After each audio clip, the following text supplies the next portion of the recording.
Chapter 382. As a tyrant of the North, Lin Pingyuan was naturally extremely heroic. Even in the depths of spring, he still wore a fur cloak. Even though he had come to kill a person like Su Li, he still had to bring 10-odd subordinates, as if he was not at all worried that the news would leak out. What's a tycoon? Is this what a big tyrant is like? But a tyrant can only run amok in the village. A tyrant who can run amok in the entire northern lands should be called an ambitious and ruthless person. I thought I was an ambitious and ruthless person. He looked at Su Li and said, "Ambitious and ruthless people do not care about face. I will not be as stupid as Liang Hongzhuang.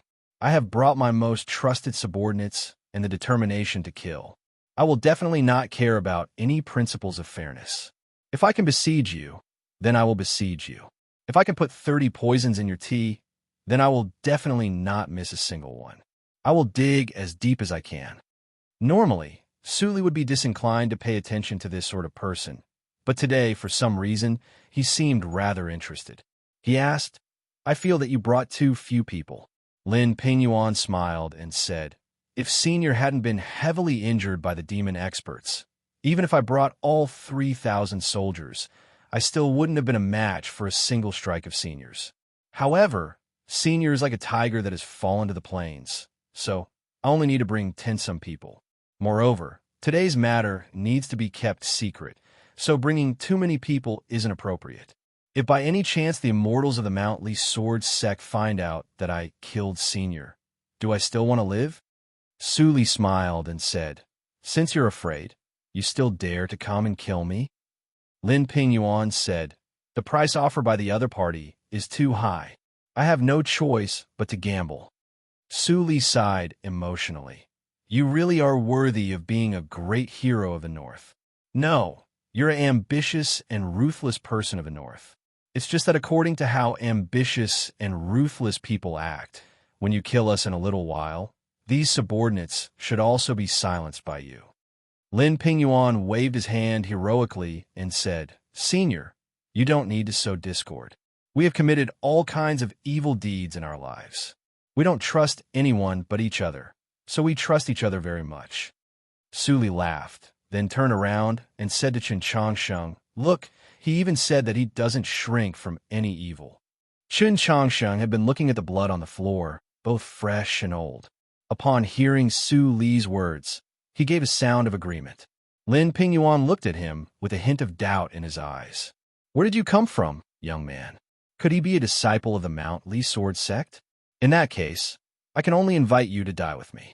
Chen Changsheng ignored him and continued to stare at the bloodstains on the tea house floor. This place was not considered prosperous, but it was on the side of the official road after all. Presumably, there would be many tourists and merchants passing by every day. Judging from the bloodstains, many people had died here in the past few days. The owner of the tea house was definitely dead, but how many innocent tourists and merchants had died? A gust of wind blew on the hillside outside the tea house, and a buzzing sound came from behind the window. He looked up and saw a swarm of mosquitoes and flies flying around. It was a disgusting sight. Although it was late spring, the northern region was not considered hot. Where did so many mosquitoes and flies come from? The mosquitoes and flies descended once again, leaving Chen Changsheng's line of sight and descending into the gutter below the window. There were many corpses lying on the ground, and the scene was too horrible to look at. Su Li's congratulations were very reasonable. Lin Pingyuan and the people in the tea house could all die. Shui had come to kill Su Li for the sake of the country. Liang Hongzhuang had come to kill Su Li for the hatred of his family. And this person and these people had come to kill Su Li for the sake of profit. They had committed all sorts of crimes, so there was no reason for them to live. Lin Pingyuan stood up and said, "The pit didn't trap your furry deer, and the poison in the tea didn't seem to work, but you still walked into this tea house. I want to know if you can withstand so many of us." There were many people in the tea house, and they were all very strong. They had all succeeded in purification. 4 of them were at the meditation realm, and 1 was actually at ethereal opening. As for himself, he was an expert at the star condensation realm. Chen Changsheng could not use the intellectual sword, because even if he really did see through the weakness of Lin Pingyuan's star domain and successfully defeated him, he might fall unconscious like last time. What about the remaining people? Fortunately, he had just learned a new sword style, so he could try it out. The tea house suddenly exploded with shouts of killing. Lin Pingyuan did not care about the face of a so-called tyrant or ambitious character. He commanded his subordinates to attack Qin Changsheng and Suli while he himself stood at the back of the crowd, ready to attack at any time. Qin Changsheng stood up and raised his head. His gaze passed through those sinister people and landed on Lin Pingyuan's body. With a clang, the dragon's cry dagger was unsheathed. Sword Qi crisscrossed, and within the tea house, a fierce gale blew. The tables and chairs were all cut into pieces. A blazing qi enveloped the entire tea house, and a bright ray of light shot out from the dagger. The surrounding crowd saw a burning dagger, and it seemed as if countless legendary golden crows flew out from the dagger. In just an instant, the temperature of the tea house suddenly rose, becoming incomparably hot. The bloodstains on the floor of the tea house, regardless of whether they were old or new, were all purified. The light and heat that gushed out from the dagger represented the boundless true essence. Within the crowd, cries of shock and pain continuously rang out, but those cries of shock and pain were very short. Behind the crowd, Lin Pingyuan's expression suddenly changed, becoming extremely serious. Qin Changsheng used the Yesher step, and his body suddenly blurred. He passed through the falling and disintegrating bodies, arriving in front of Lin Pingyuan and thrust it out with his dagger. The burning true essence, the sword technique of the Golden Crow, the sword energy of the Burning Heaven Sword, and the decisiveness of the final move of the Mountly sword style were all within this one strike. The blazing sword, a burning sword. The tea house became even brighter, as if the golden crows that flew out from the dagger had merged into one, becoming a sun. The sun was so dazzling that even Suli could not clearly see the scene within. After an unknown amount of time, the wind in the tea house stopped, and the light gradually receded. Qin Changsheng gripped the dagger in his hand and slowly drew it back, as if he was drawing back a torch that could burn the heavens. With a light swish, an extremely deep bloody hole appeared between Lin Pingyuan's eyebrows. The tea house was filled with dead people. Lin Pingyuan was also about to die. He stared at Qin Changsheng, his eyes filled with disbelief. He asked, "Just what right do you have to kill me?" He was a star condensation expert, a tyrant of the North, an ambitious and ruthless person who did not shrink from any crime. Just what right did he have to be killed by an ethereal opening youth? "Because you deserve to die," Qin Changsheng said. Lin Pingyuan did not understand, nor did he need to understand, because he was dead. He fell to the ground, and under the slashes of the remaining sword intent, he became 10 odd pieces of flesh. There was no one left standing in the tea house, other than Qin Changsheng. The tables and chairs in the tea house had already been shattered, and everything else had been shattered. Only the stool under Su Li and the teapot in his hand were still intact. The tea in the teapot was extremely poisonous, and it was unknown why he had carried the teapot. Qin Changsheng walked in front of him. Su Li lifted the teapot and slowly poured the herbal tea in the teapot onto his body. With a sizzling sound, the herbal tea touched Qin Changsheng's face and body, and then suddenly evaporated into water vapor. Because his true essence had been ignited, Qin Changsheng's body was boiling hot. At this moment, the temperature had dropped slightly, but his face was still completely red, and his eyes still contained the remnants of a berserk ember, making him seem rather terrifying. "This sword is too violent. I still can't hold on." After saying this, Qin Changsheng collapsed without any warning, just like that time when he defeated Liang Hongzhuang and crossed over 2 barren mountains. Fainted again. Suli looked at him on the ground and said angrily, "What do we do when that person comes? Quickly wake up." Qin Changsheng was already unconscious, so he naturally had no way to answer his question. There were corpses everywhere in the tea house, and there were pieces of flesh everywhere. It was a tragic sight, and the smell of blood was pungent. Suli calmed down and slowly closed his eyes. At some point, his right hand had grasped the handle of a yellow paper umbrella. Time slowly passed. The mosquitoes and flies outside the window flew into the window. No matter good or evil, virtuous or foolish, death was all the same to gods and these mosquitoes. Suli opened his eyes and said expressionlessly, "Get up. It seems like he won't appear." In the tea house, other than the corpses, there was only the unconscious Chun Chong Sheng. Who was he talking to? Chun Chong Sheng opened his eyes and stood up with some difficulty. He supported him out of the tea house, called over the furry deer in the distance, and continued his journey south. After a while, a person suddenly crawled out of the pile of corpses in the tea house. That person walked onto the official road and looked at the figure of the man and the deer in the south. He said nothing and then disappeared again. I really am diligent and talented. See you tomorrow. Chapter 383. Continuing south, they encountered another 3 groups of assassins. Chun Chong Sheng continued to kill, and then he continued to faint. This process repeated itself, not many times, but each time it was extremely dangerous. In this process, the assassin Lu Qing, who had always been hiding in the mountains, never appeared. There were even times when he suspected that the assassin had been thrown off. Although they had already encountered 6 groups of assassins, compared to the various powers searching for them around Tianliang County, this was already the best result. Suli had an extremely clear grasp of the situation, and he also knew very well where those people that wanted to kill him would appear. He also knew even more clearly how to deal with the situation. Where did this ability come from? The choice of the route was completely arranged by Suli. They never went to places with many people, but they also did not blindly walk through the wilderness.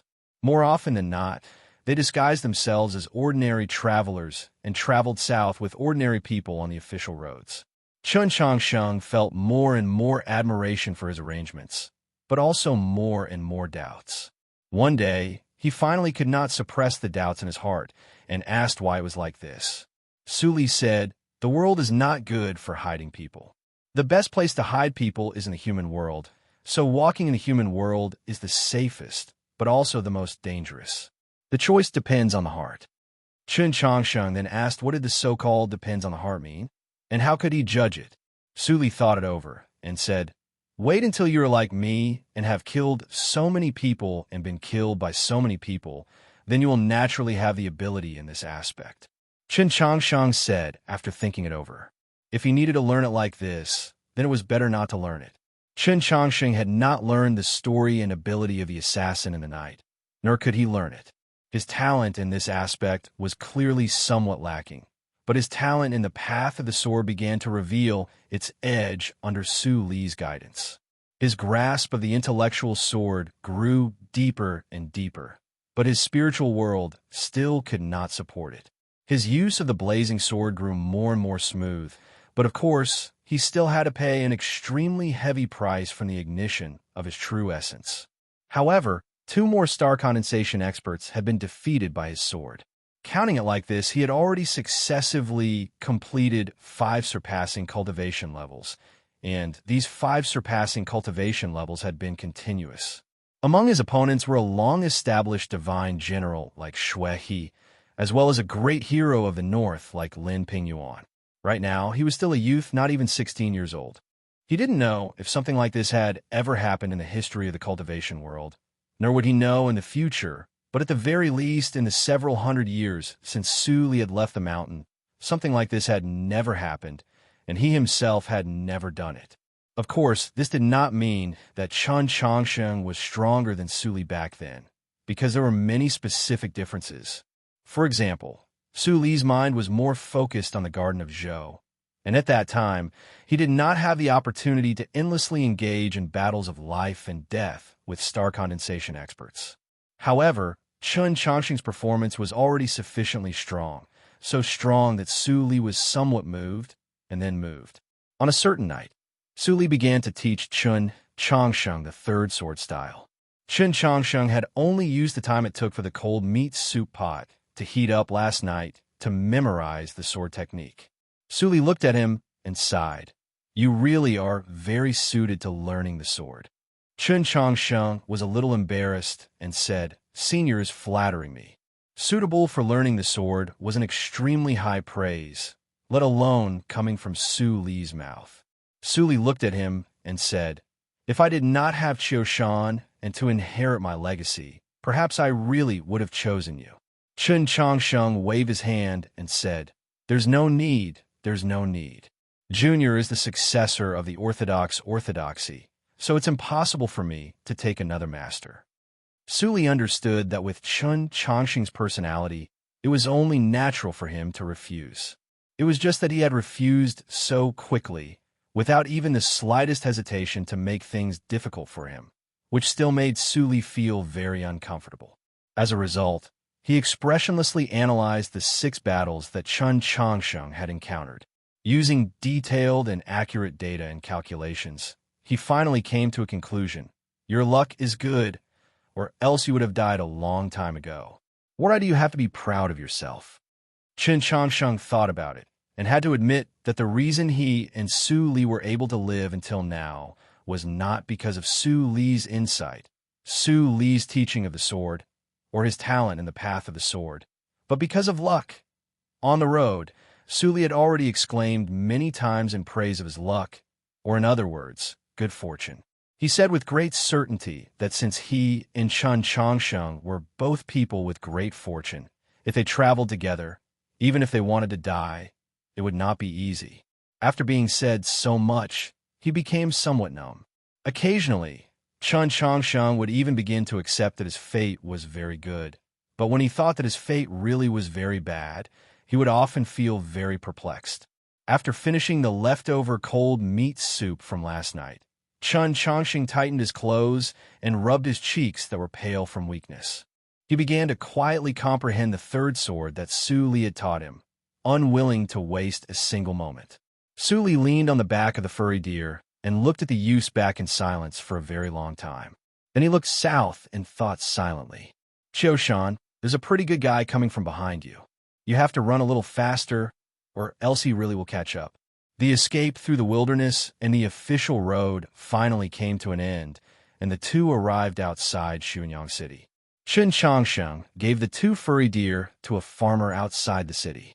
He took out some silver and a dagger, threatening and enticing the farmer to not leak the news and to take good care of the 2 furry deer. Su Li looked at this scene with a sneer on his face, but he said nothing. Xuanyang City was the largest city in the northern part of Tianliang County.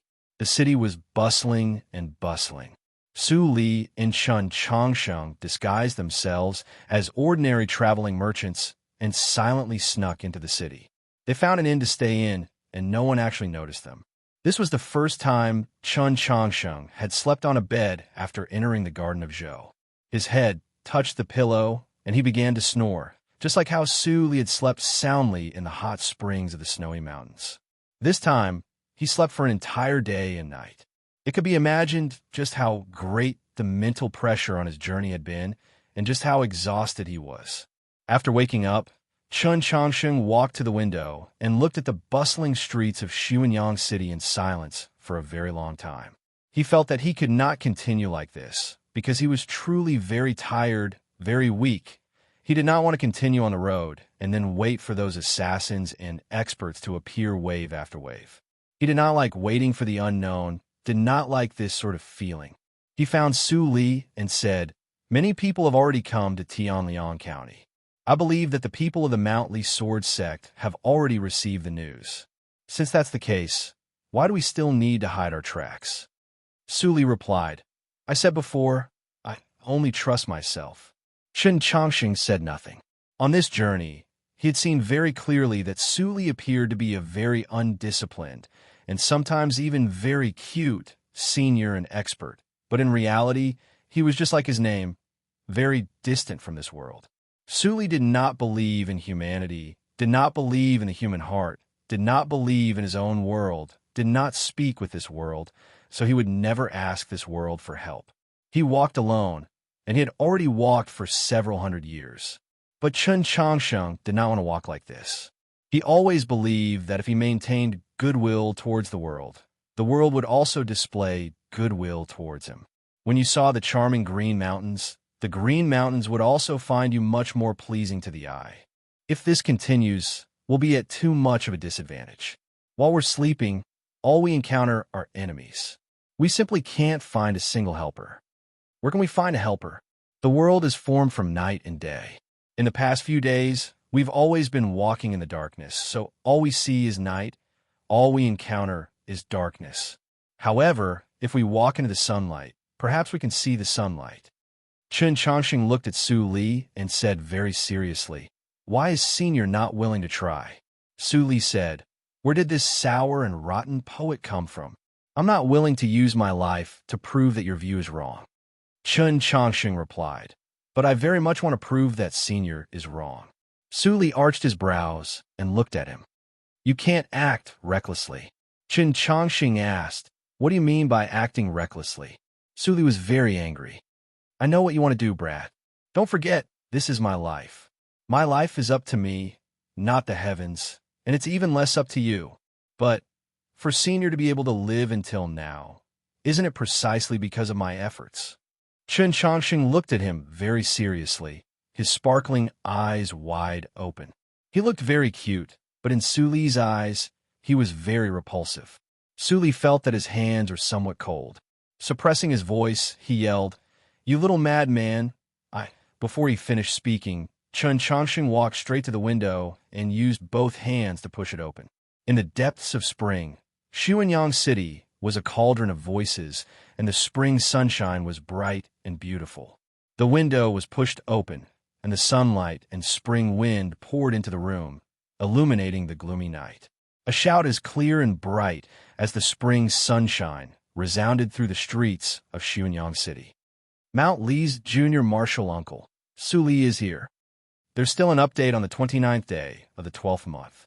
This is really TSK. In a little while, there will be a summary of the last questions and answers before the Lunar New Year in WeChat. Yes, also, this year's annual vacation will begin tomorrow. Just like the previous years, there will be a break of 10 days. On the 10th of the new year, the update will resume. Here, I wish everyone a happy new year, a bright spring sunshine, and youth every year." Chapter 384. The street below the inn fell silent for a moment.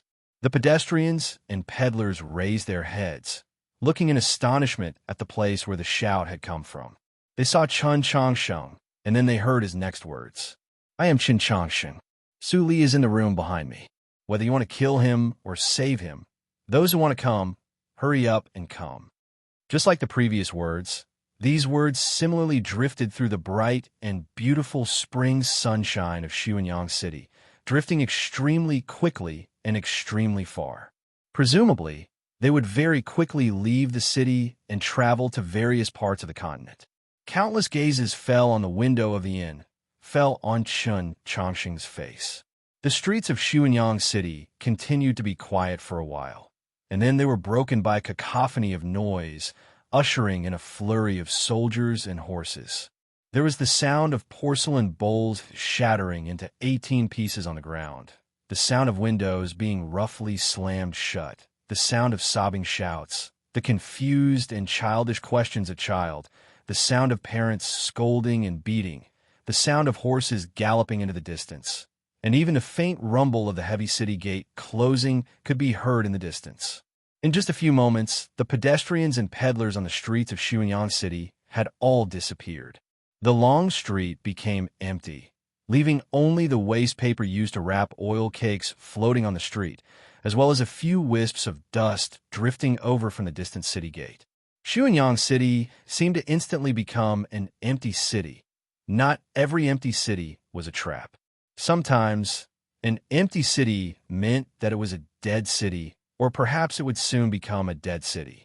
Chen Chongqing stood by the window, gazing at the quiet and deserted street, listening to the sounds of people gradually fading away, looking at those timidly peeping eyes through the cracks in the tightly closed doors. He was stunned speechless. He could not understand. He had only shouted that Su Li was here, so why had it caused such a large disturbance? Vaguely, he felt that he had done something wrong, or perhaps he had still underestimated this matter.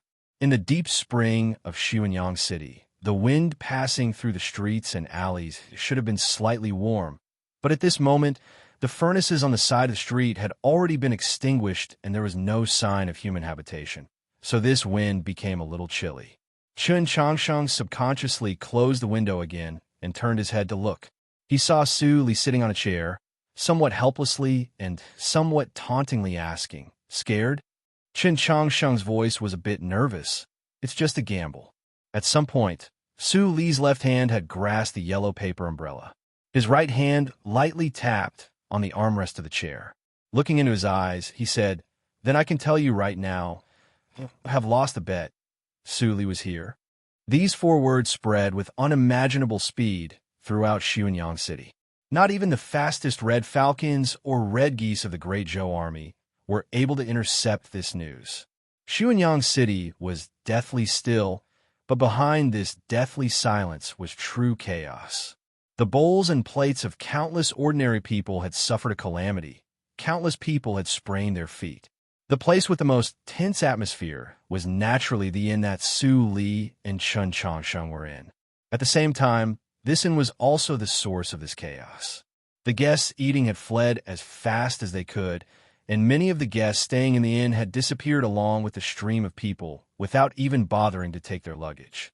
Even the owner of the inn and the waiters had already stealthily slipped away. At this moment, the inn was completely silent. There were overturned tables and chairs everywhere. It was a scene of complete disorder. Only at the counter against the wall stood an accountant. That accountant's eyebrows were hung upside down, making him seem rather wretched. The long gown he wore had been washed extremely clean, but made him seem even more wretched. Perhaps it was because he was too wretched, but he was reluctant to part with this job. Even now, he had not left the inn. He still stood behind the counter, fiddling with the abacus and calculating the accounts. The news had already spread, so people naturally began to arrive one after another. What made Chun Changsheng somewhat happy was that the first to arrive were people from the Orthodoxy. The bishop of Xuanyang City was the northernmost bishop of the Orthodoxy in the continent.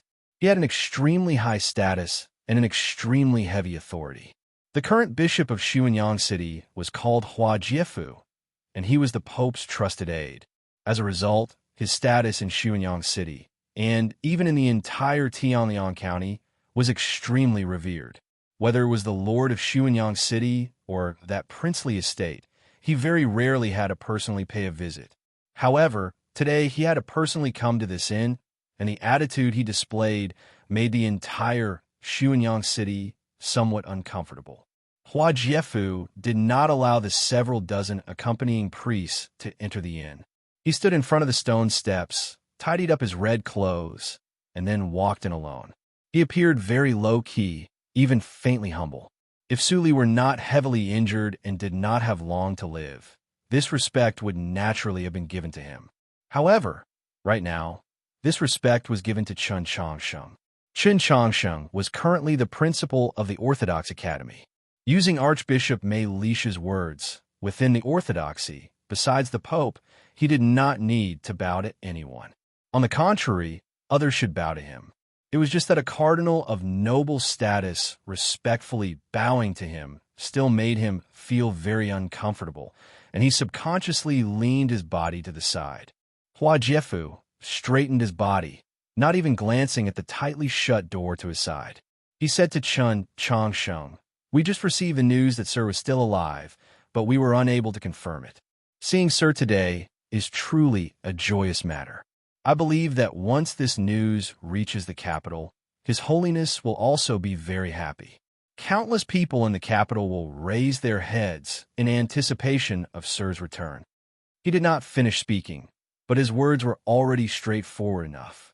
The Archbishop got straight to the point and invited Chun Changsheng to leave Xuanyang City. If Chun Changsheng agreed, the Church of Xuanyang City would undoubtedly dispatch a powerful escort, and even Hua Jiefu would personally escort him. Chun Changsheng gazed at the tightly shut door. After a moment of silence, he said, "You know, right now, I'm in a bit of trouble. I admit that this gentleman is truly in enormous trouble, perhaps even the greatest trouble in the last several hundred years." Hua Jiefu glanced at the door and said, "But this is not Sir's trouble, nor is it the orthodoxy's trouble. If Sir insists on staying in this inn, this trouble will only get bigger and bigger, until it gets so big that even I have no way of resolving it." Chen Chongsheng asked, "Then, when will this trouble appear?" Hua Jiefu replied, "Very soon. Moreover, news has come from the capital that someone from Scholartree Manor might have come to the north. For the time being, we cannot confirm his identity, but we can confirm that he is a great trouble." Chen Chongsheng fell silent for a while, then asked, "Can I not bring Sir Su with me to the capital?" Hua Jiefu did not need to think. He straightforwardly said, "The Li Palace has not said anything." Chen Chongsheng fell silent once more, understanding what he meant. From the time he had encountered those two assassins and Shui, he until now, a period of time had already passed. The Li Palace had assuredly known about him and Su Li, but they had only requested the subordinate church to escort Chen Chongsheng back to the capital. They had not mentioned a single word about Su Li. This already represented the Li Palace's stance. "I might have to wait in the inn for a while longer. We will definitely protect Sir's safety, but we cannot protect this mister just because Sir wants to protect this mister in the room. Sir should understand that this is not a fair matter." "Yes."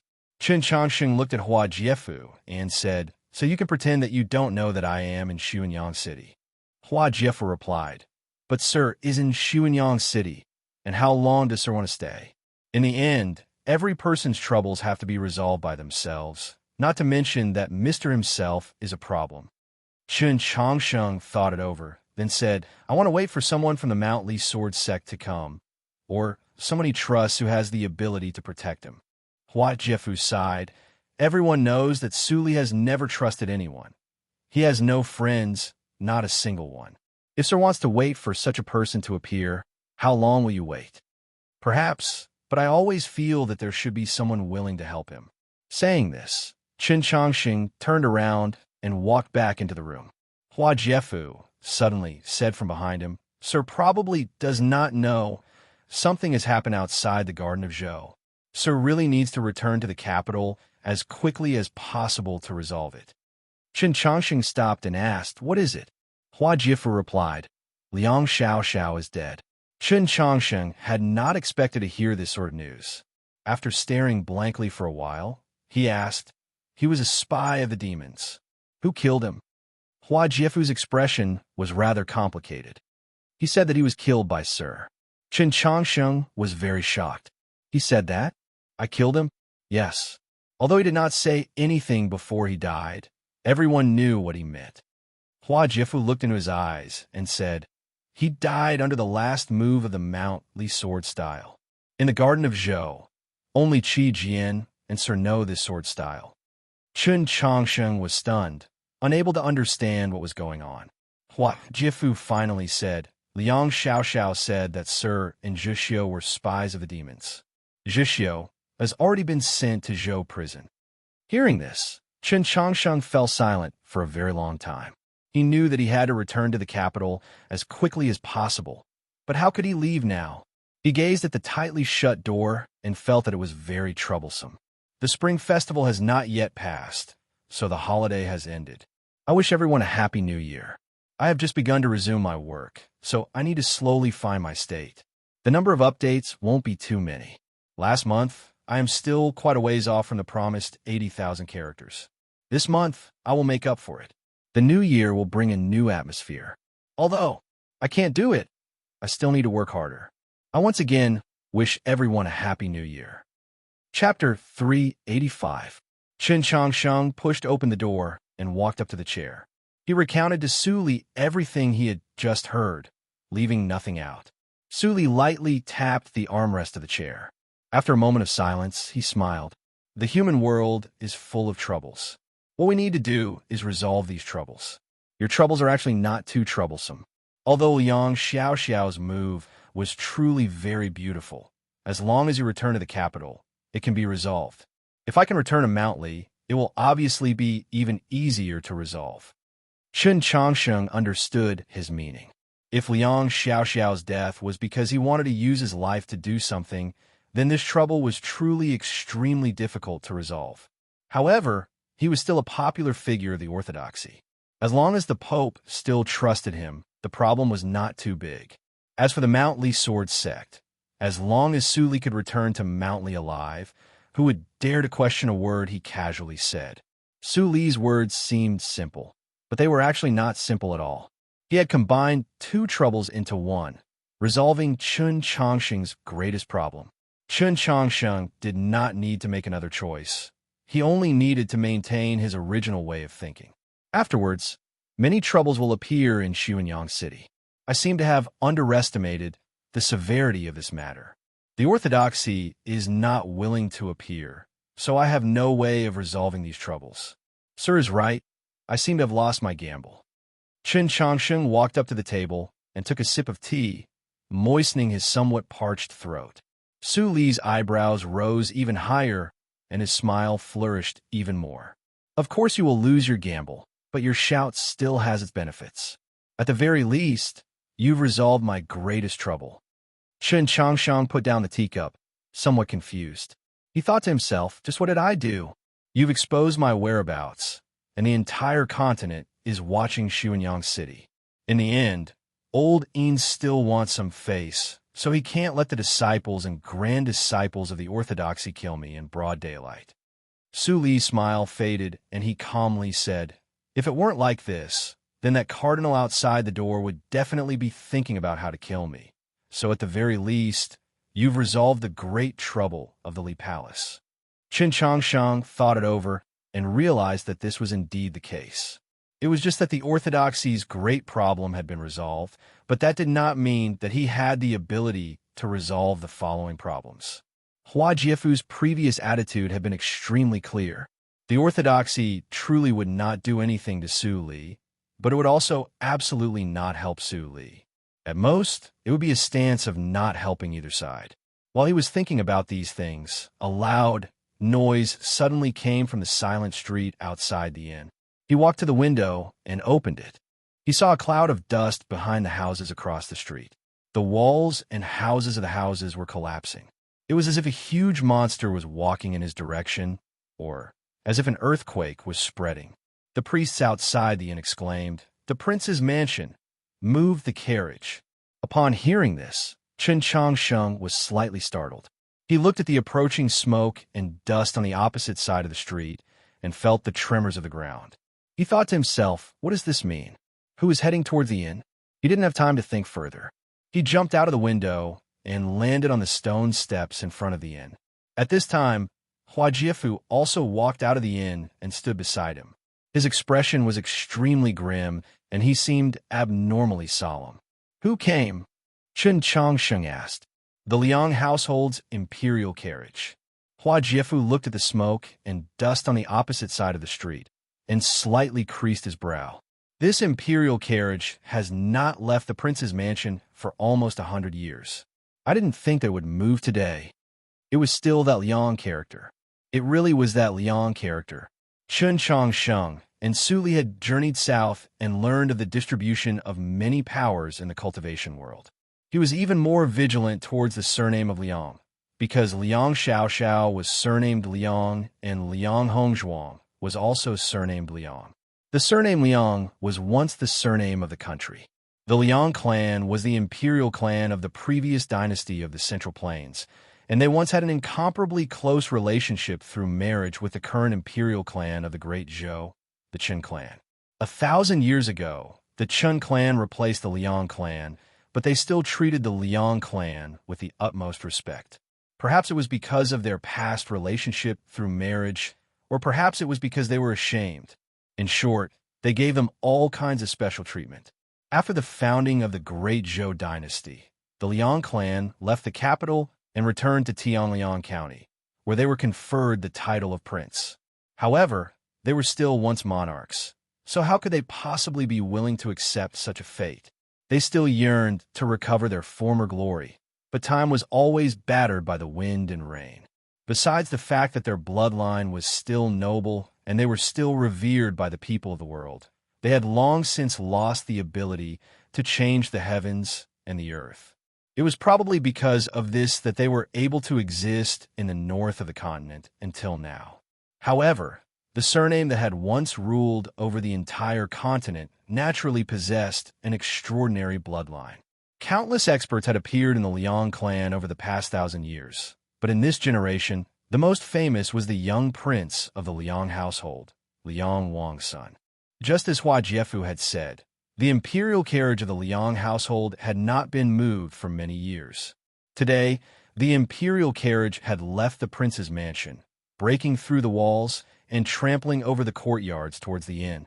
Such a large disturbance meant that something major had occurred. The only person in the world that had the right to sit in the imperial carriage was naturally Liang Wang's son. Before the expert from Scholartree Manor that had come to the north to travel appeared, this prince was probably the greatest problem that Su Li and Chun Changsheng had to deal with. Liang Wang's son was not that prince's original name. That young prince was called Liang Zhen, but no one in Xuanyang City dared to use this name to call him. Gradually, the entire continent began to call him Liang Wang's son. Third on the proclamation of liberation, Liang Wang's son, straight to the point. This name originated from Liang Wangsuan's temperament. He possessed the most noble bloodline and the most formidable cultivation talent.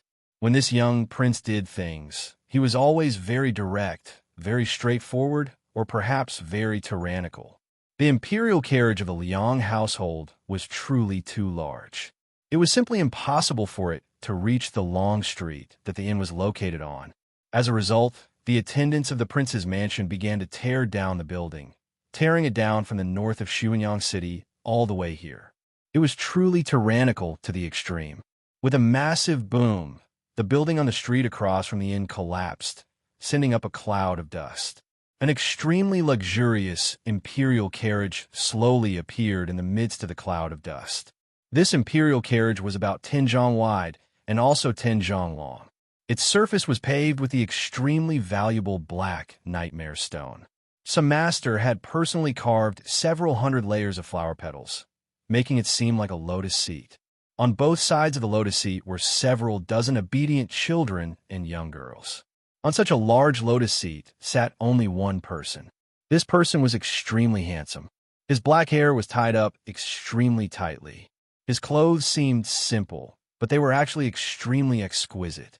His body exuded a noble aura, and his sitting posture was extremely straight. In the center of the lotus seat, his right hand rested on his knee and his left hand gripped a pestle. His body was slightly leaning forward like a statue. His eyes were also like a statue, lacking much life, only a cold aura. This person was Liang Wang's son.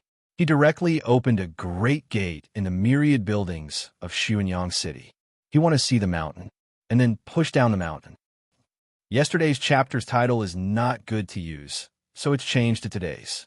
In March, I will definitely work hard, but I might have to wait until the 8th to work hard. Chapter 386. The mountain that Liang Wang's son wanted to see, to push down, was naturally Mount Li.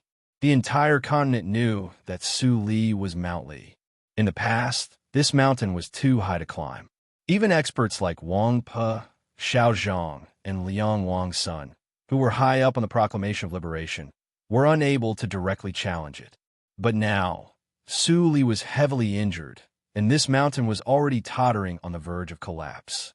Liang Wang's son believed that he had the qualifications and ability to destroy this mountain, so after receiving the news, he boarded the carriage and left the estate without hesitation, arriving in front of this inn. But right now, there's still a youth standing in front of this mountain. If he wanted to push down this mountain, he first had to pass through this youth. "You are Qin Changsheng?"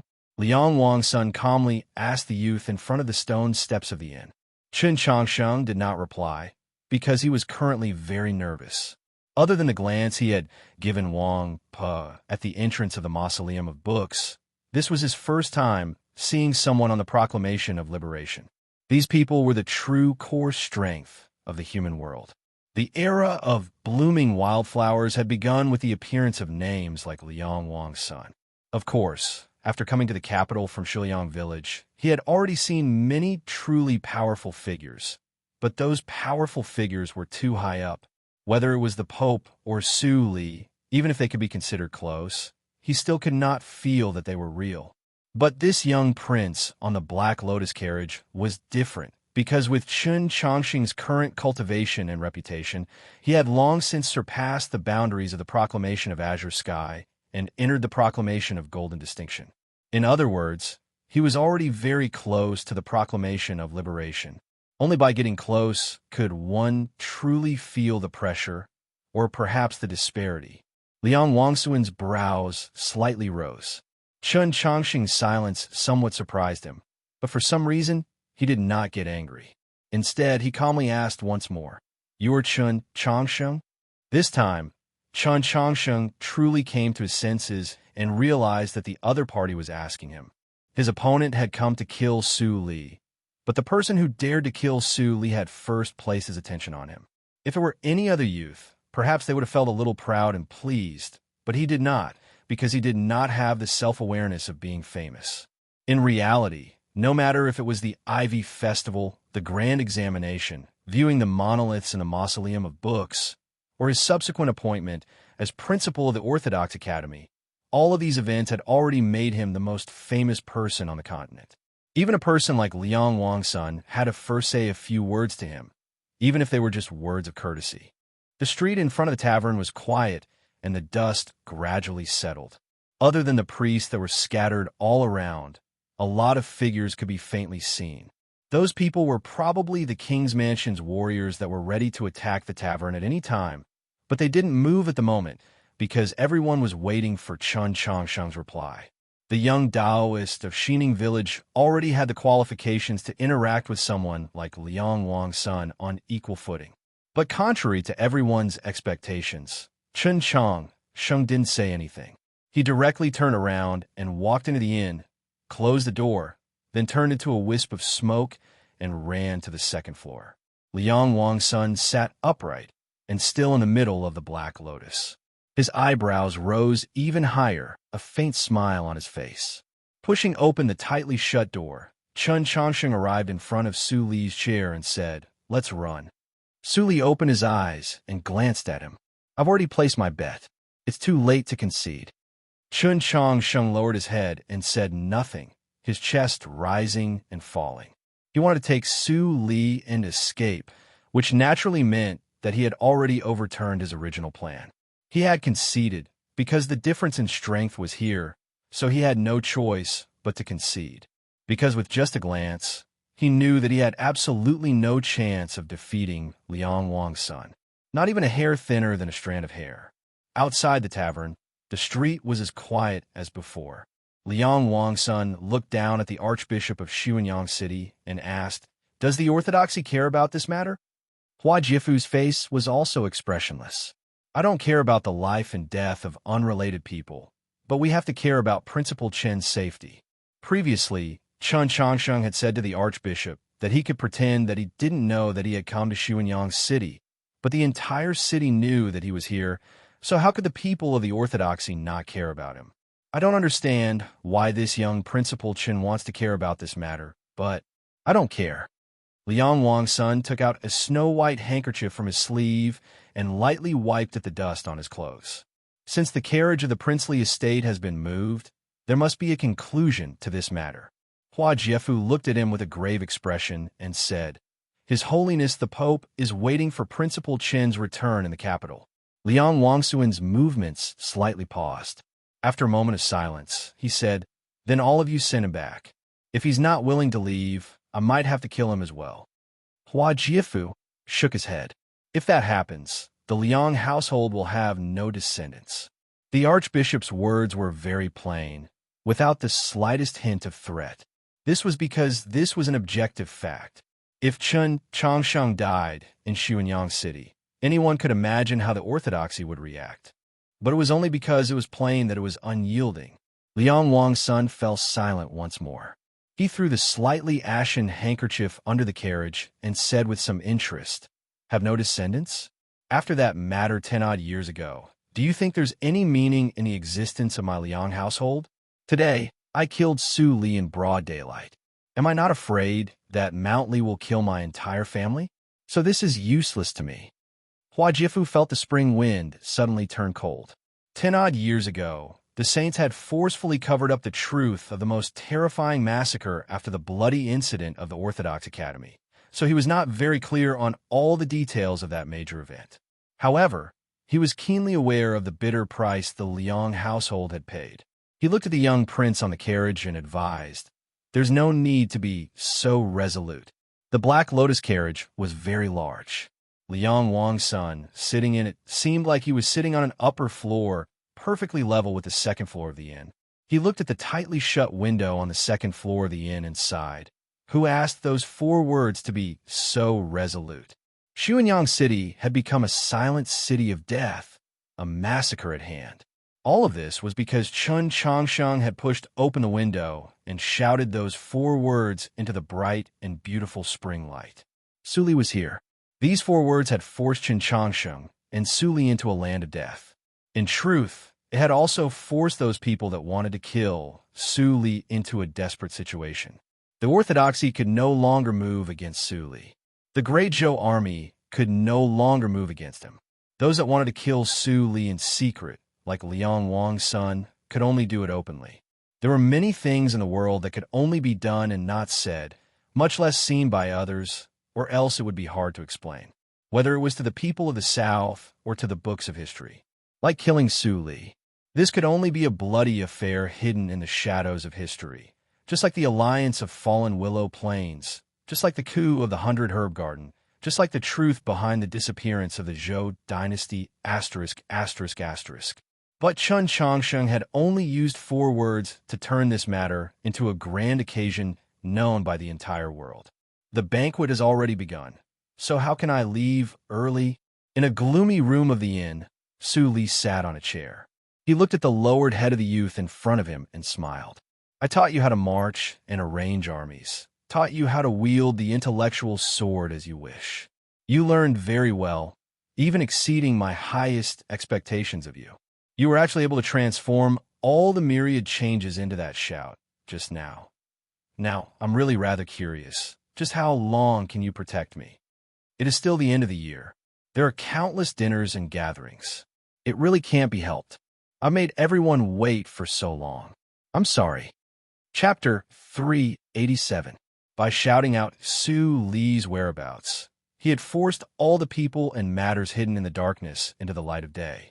Chun Changsheng had not done this deliberately, but had acted according to his heart. What he cared about the most was following his heart.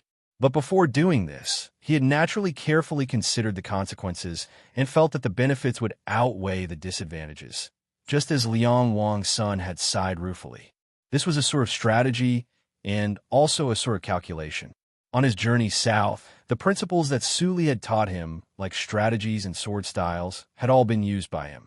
From another perspective, when he shouted those 4 words to the bright and beautiful spring sunshine of Xuanyang City, it was like stabbing an intellectual sword into the pitch-black night, finally tearing open a hole and finding some light. But the moment he saw Liang Wang's son with his own eyes, he suddenly realized that there was a problem with his calculations. The problem here was not that he could not defeat and had to flee, but that he believed that Liang Wang's son should not have appeared in the first place.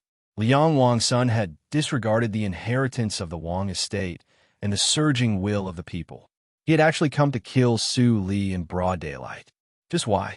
Why? Chun Changsheng asked Su Li. Su Li replied, because they are all surnamed Liang. Liang Xiao Xiao, Liang Hongzhuang, Liang Hongsun. These 3 people who had shown that they most wanted Su Li dead were all surnamed Liang. They were all of Prince Liang's bloodline. And what unresolvable grudge did Su Li and the Liang household have? Once an emperor, who would be willing to remain a prince forever? Su Li looked out the window at the faintly discernible Black Lotus carriage and said, what the successive masters of the Liang household wanted to do the most was to return to the capital and sit on the imperial throne once more. It was just that they never had the chance. Only 10-odd years ago, with that internal strife in the capital, did they finally see a possibility. Chun Changsheng had heard Su Li speak of that matter and asked in confusion, back then, wasn't the longevity sect the one that wanted to rise up? Su Li replied, To scheme for the world, one must think deeply. Several hundred years ago, the Liang household began to infiltrate the longevity sect. 10-odd years ago, the longevity sect incited conflict between the North and the South. It was precisely their good method. Qin Changshan was confused. Back then, the elders of the longevity sect had all been killed by Su Li's sword, and the scheme that the Liang household had hidden for several hundred years had been crushed. They truly did hate them, but why did they hate Su Li to the bone? Su Li said, "One of those elders has the surname Liang, so he should be Liang Xiaoxiao's ancestor. As for why Liang Wang's son and Liang Hongzhuang hate me so much, perhaps it's because after I killed people in the longevity sect, I took a trip to Xuanyang City and killed all those old fellows in the Liang household." Qin Changshan was silent and speechless. He thought to himself, this is the same as killing an entire family. With such a deep hatred, it's no wonder that the youths of King Liang's bloodline hate Su Li so much that Liang Xiaoxiao didn't even hesitate to collude with the demons. Outside the window, Liang Wang's son and the bishop of Xuanyang City could faintly be heard conversing.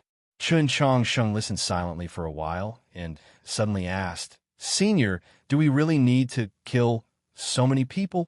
A mocking expression appeared on Su Li's face. "Are you preparing to preach again?" Qin Changshan shook his head and said, "I just feel that this matter shouldn't have caused so much bloodshed." Su Li did not directly answer. He said, back then, the longevity sect and the Liang household wanted to conquer the South and the North. At that time, the capital was in utter chaos, and the imperial court and the orthodoxy were still divided and in confrontation. The only problem that the Southerners could not resolve was also the greatest problem, the existence of Tianhai. In the end, they found a method to resolve this problem. What method? They wanted me to go to the capital and kill Tianhai. Even if I couldn't kill Tianhai, I believe that Tianhai would still be heavily injured. "Senior, did you go?" The moment Qin Changshan asked this question, he knew that it was nonsense. Of course, Su Li did not go to the capital to kill the Tianhai Divine Empress, or else history would not have turned out this way. Just as expected, Su Li looked at him like he was an idiot and said, "Do I look like I'm sick?" Qin Changshan thought to himself, those Southerners really are sick to actually think of such an impossible idea. He asked, "How did they persuade Senior back then?" "They capture my wife and imprison her in the cold pool of the longevity sect. Then, they used the righteous cause to persuade me." When Su Li said these words, there was no other expression on his face, but even after 10-odd years, Qin Changshan seemed to still be able to sense his anger. No one likes to kill people, and I don't like it either. Su Li finally said, "If too much blood flows, it's very troublesome to clean the sword, let alone the clothes, so I don't like to bleed either. But sometimes people must be killed and blood must flow." Qin Changshan understood. This story of the past that he had once heard had been completely filled in today. Su Li wanted to use this matter to tell him a simple principle, and at the same time, he did not want to listen to his advice. To exist in the world, to live freely, to protect the people one loved from harm, one had to be strong enough and make the entire world acknowledge one's strength, fear one's strength. How could one prove it? How could one make the world acknowledge this point? One had to dare to kill, to dare to make the entire world bleed. Su Li had done just this. He killed all of the longevity sect's elders, almost wiped out King Liang's household, and turned the continent into a river of blood. Even though he wasn't able to save his wife's life, no one dared to threaten him or use him in the next dozen or so years. No one dared to threaten his daughter, either. Understanding did not mean that he could accept it, but Qin Changshan could not say anything more to Su Li, so he could only say it to someone else. He walked to the window, opened it, and gazed at Liang Wang's son in the Black Lotus Imperial carriage. He simply said, "I want to protect him." Liang Wangsuan's handsome and noble face revealed a mysterious smile. "Many people believe that you died in the Garden of Zhou, but I didn't think that you would die in Xuanyang City." Qin Changshan's words were very simple, and Liang Wangsuan's response was also very simple. Since he had killed Su Li under the watchful eyes of countless people, it meant that he no longer cared about the threats of anyone. not even the orthodoxy. Back then, he did not kill you. He did not kill Liang Hongzhuang, and he also did not kill Yang Xiaoxiao. Chun Changsheng continued. He left the Liang household a path of retreat, so perhaps the Liang household can also leave him a path of retreat. But back then, very few people were able to survive, and do you really think that was a path of retreat? No. What the Liang household lost was the hope of countless people over the past several hundred years. However, I really can leave him a path of retreat. Liang Wang's son callously said, "You let me chop off his 4 limbs, cripple his meridians, and I'll let him live." Chen Changsheng fell silent for a while, then said, "That's not fair." Liang Wang's son replied, "Blood for blood, death for death. Nothing is more fair than that." Chen Changsheng said, "Senior went to the snowy plains for the sake of the humans and was heavily injured by the demon's encirclement. Otherwise, none of you would have been able to kill him. So he should not have died at the hands of humans, at least not this time. At the very least, he should not have died like this, no matter how many people he once killed, even if he really wasn't a good person." Hearing these words, the priests around the inn and the death-sworn of the Liang household all felt their moods change. Liang Wang's son looked at Chun Changsheng at the window and calmly said, "Perhaps what you say is reasonable. For a legend of a generation to die like this, I, who killed him, will probably only leave behind the name of a thief in the annals of history. But I don't care, and the world won't care, because this is the only chance to kill him, and everyone in the world wants him dead." Chen Changsheng asked, "Even if this is tantamount to conspiring with the demons?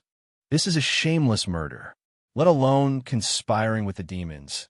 Even if it's a deal with the devil, so what?" As Liang Wang's son finished speaking, the buildings around the inn began to collapse one after another, the figures of countless cultivators appearing. Although the city gate of Xuanyang City was already closed, how could it stop these people that wanted to kill Su Li? A fiery ray of light suddenly flashed in the sky. As the temperature rose and a fierce gale blew, a red cloud, Qilin, landed on one end of the street. Shuehe sat on it, his armor still stained with the blood from that day. Soon after, Liang Hongzhuang, dressed in dancing clothes, appeared on the other end of the street. His charming face was already covered in dust, and the sword wounds on his body were still clearly visible. It was a mystery how he had managed to endure and rush back. Seeing Liang Hongzhuang appear, Huajifu slightly creased his brow. On that day, it was precisely this bishop of Xuanyang City that had secretly informed Liang Hongzhuang of Su Li's whereabouts. You see, even the orthodoxy actually want him dead. Liang Wang's son looked at Chun Changsheng and said, "And how can you oppose the entire human world?" Chun Changsheng looked at those figures around the inn and in the alleys. He did not know who these people were, what sort of reputation they had in the northern lands of the continent, or what sect they belonged to. He could only sense how terrifying these people were from their qi. These were all people that had come to kill Su Li. He was a divine general of the Great Zhou, so he probably would not act. Liang Hongzhuang probably already did not have the strength to act. But these people would act. Not to mention that there was still that famous assassin, Lu Qing, who had always been hiding in the shadows. In today's battle, besides Liang Wang's son, the most terrifying person was probably this person. Su Li was heavily injured. He had sent an invitation to the entire continent for a banquet. The guests that had come to participate in this banquet had already arrived. They used their swords as chopsticks, prepared to drink a cup of fine wine made from blood, and enjoy a feast of human flesh. Chun Changsheng did not know if there would still be guests coming to this banquet, so he wanted to try flipping over the table. He stood by the window, looking at Liang Wang's son in the black lotus carriage. His expression did not change. He slowly circulated his true qi, and his spiritual sense fell into the sheath of his sword. He connected with the spiritual soul of the black dragon and awakened those swords that had slumbered for many days. Countless swords. He began to calculate, began to prepare to ignite his true essence, began to prepare for the simultaneous attack of 10,000 swords. The intellectual sword, the blazing sword, these are the swords that Su Li had taught him. The 10,000 swords were his swords. He wanted to try and see if he could use his advancement in the path of the sword to make up for the consumption of the 10,000 sword intent, thus recreating that scene in front of the mausoleum of Zhou and then directly killing Liang Wang's son in one blow. Chun Changsheng was a young genius at the upper level of ethereal opening, while Liang Wang's son was a true expert on the proclamation of liberation. No matter how one looked at it, even Chun Changsheng himself, the difference in strength between them was like a city. But he still wanted to try and see if he could kill his opponent, because the current situation was predetermined. He had to kill Liang Wang's son so that Su Li could live. Perhaps this was the newest principle that he had learned from Su Li. Finally, over 3,000. This plot would begin to speed up tomorrow. The reason why it had been written slowly these past 2 days was firstly because he was lacking a breath, and secondly, it truly needed to be slowed down so that Chun Changsheng could walk a little more solidly. For this principle of killing, everyone could go back and look at the chapter where Chun Changsheng almost became an idiot. Chapter 388. Liang Wang's son was the first guest of this banquet. With his identity, strength, and status in the Jianghu, the court, and the world of cultivation, he absolutely had the right to be the guest of honor. Thus, Chun Changsheng wanted to kill him. Even if he knew that he was far from being a match, he still wanted to kill him. Only this way could he intimidate the entirety of Xianyang City. Coupled with his status in the orthodoxy, only this way could he make people not dare to continue moving against Su Li. This was Chun Changsheng's arrangement. Only by killing could one save, and only by being unreasonable could one be reasonable. The long street outside the inn was quiet. The bright and beautiful light of spring shone upon the dust that had just settled in the surface of the street. With the sound of something breaking, Chun Changsheng smashed through the window, bringing with him shattered stone and wood shavings. In the blink of an eye, he was on the street.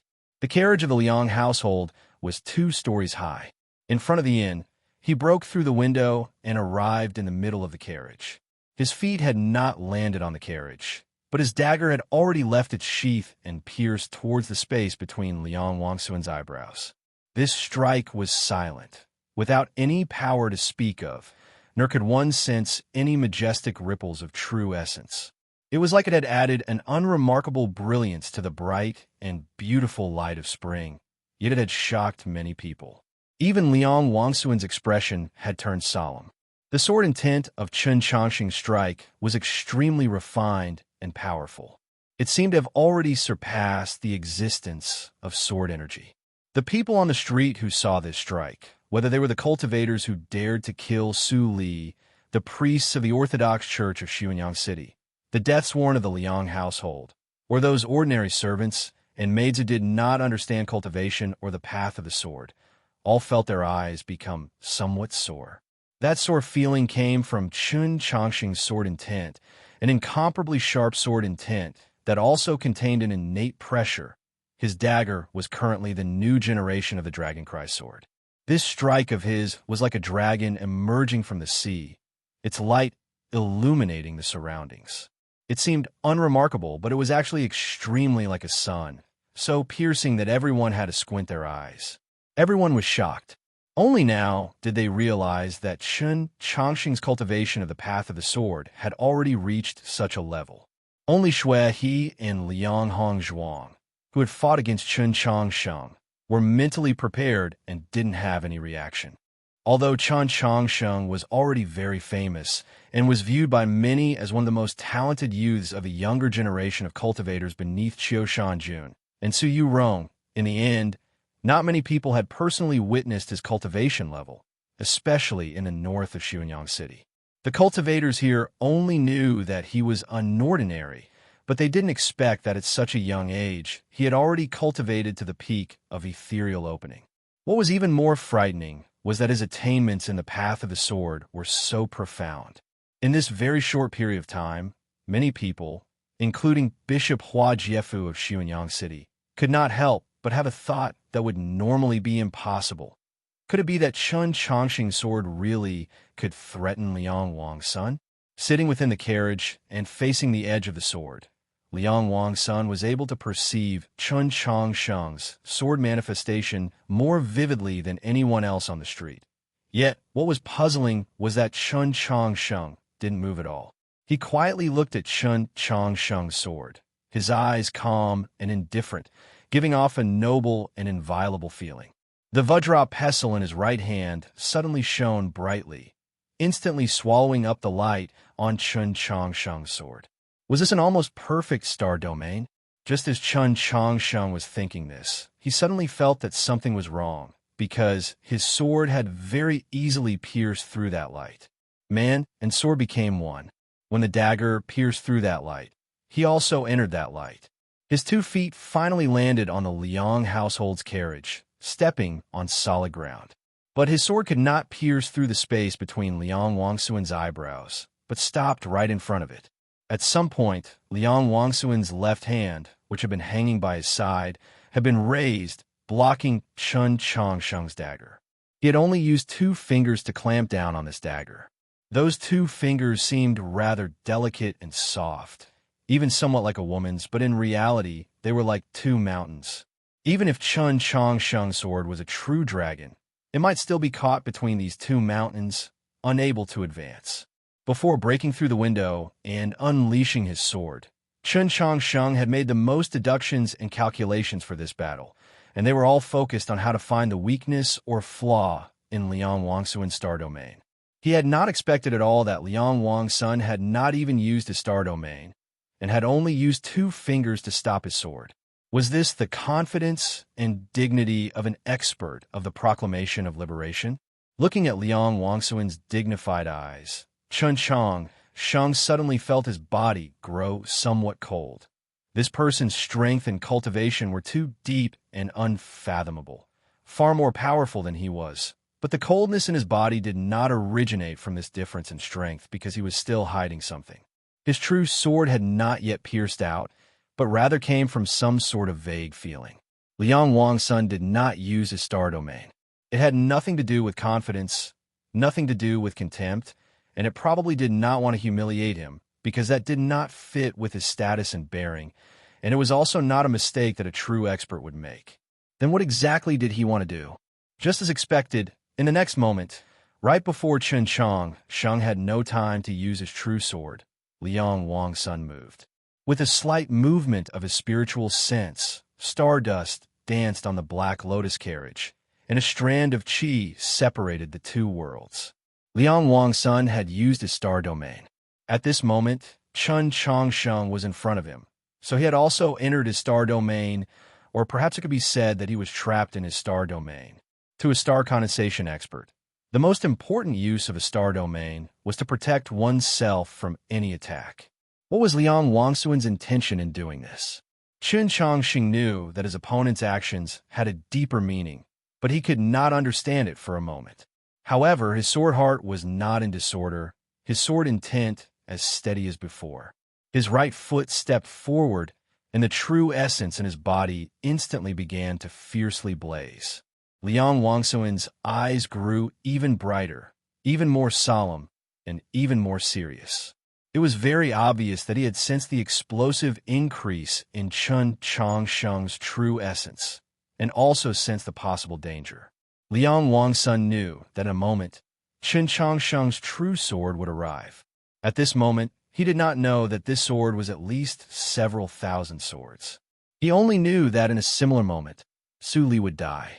It would all take a moment, but Chun Changsheng might not be able to injure Liang Wangsun. But Liang Wangsun was very sure that Su Li would die. As a result, Chun Changsheng soon understood that he would not have the chance to wait for this moment to end.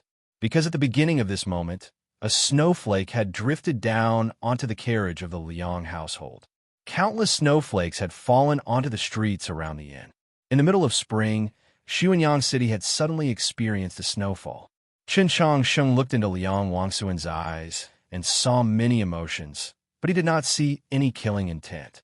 As a result, he understood that Liang Wangsun had never wanted to kill him from start to finish. Yes, even a person like Liang Wangsun would not want to kill the youth of the Orthodox Academy deeply trusted and even favored by the Pope and Archbishop Melisha, unless it was absolutely necessary.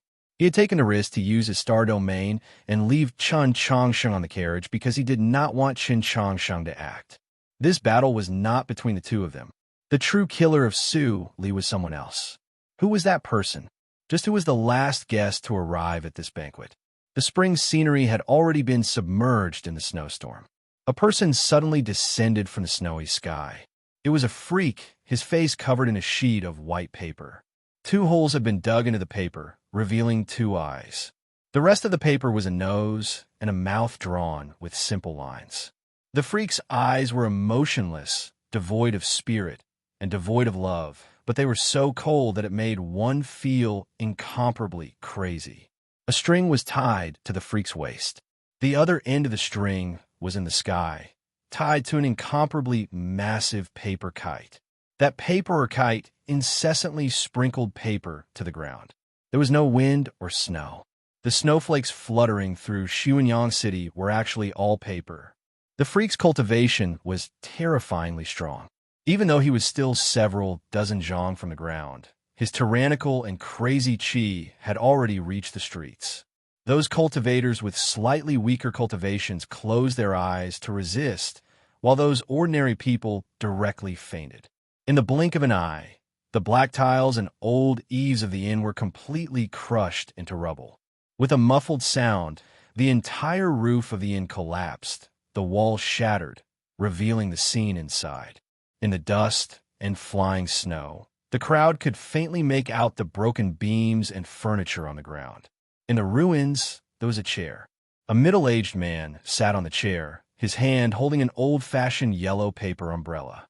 The streets were suddenly deathly still. This was the first time many people had seen Su Li's true appearance.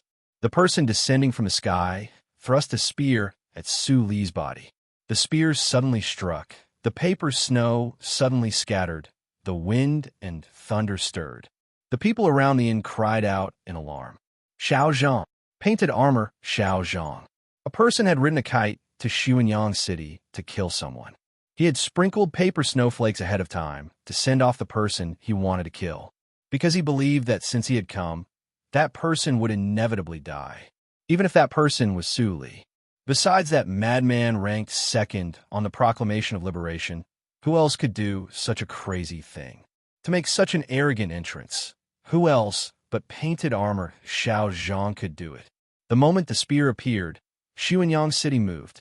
This was Xiao Zhang's arrogant spear. Even if Su Li was not injured and his cultivation was at its peak, he would probably still have to seriously deal with it. Now that he had not recovered from his heavy injuries, how could he receive this spear? At this moment, Chen Changsheng was trapped on the long street by Liang Wang's son. Who would block this spear for him? Not bad. Give it a like. Chapter 389. Amidst the rubble of the inn, Su Li sat on a chair with his eyes closed. He seemed to be asleep, but he was actually awake. His hand gripped the yellow paper umbrella, but he had no intention of unsheathing it. The metal spear descending from the sky was only several zhang away from him, and his black hair was already drifting in the wind. The peerless expert that had once been undefeatable was now finally forced into desperate straits. Who could save him? Su Li had no friends.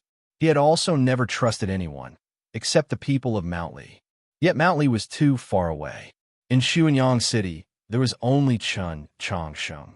The only person that could help him block this spear was Chen Changsheng. Chen Changsheng had to help him block this spear. Thus, something that exceeded everyone's expectations occurred. The street outside the inn suddenly became incomparably hot. The paper snow drifting down from the sky danced even faster, and some of the paper pieces that fell onto the carriage were even charred and rolled up. This heat came from Chen Changsheng's body. He was using a method that was almost violent to burn his true essence. This was the second sword that Su Li had taught him, the blazing sword.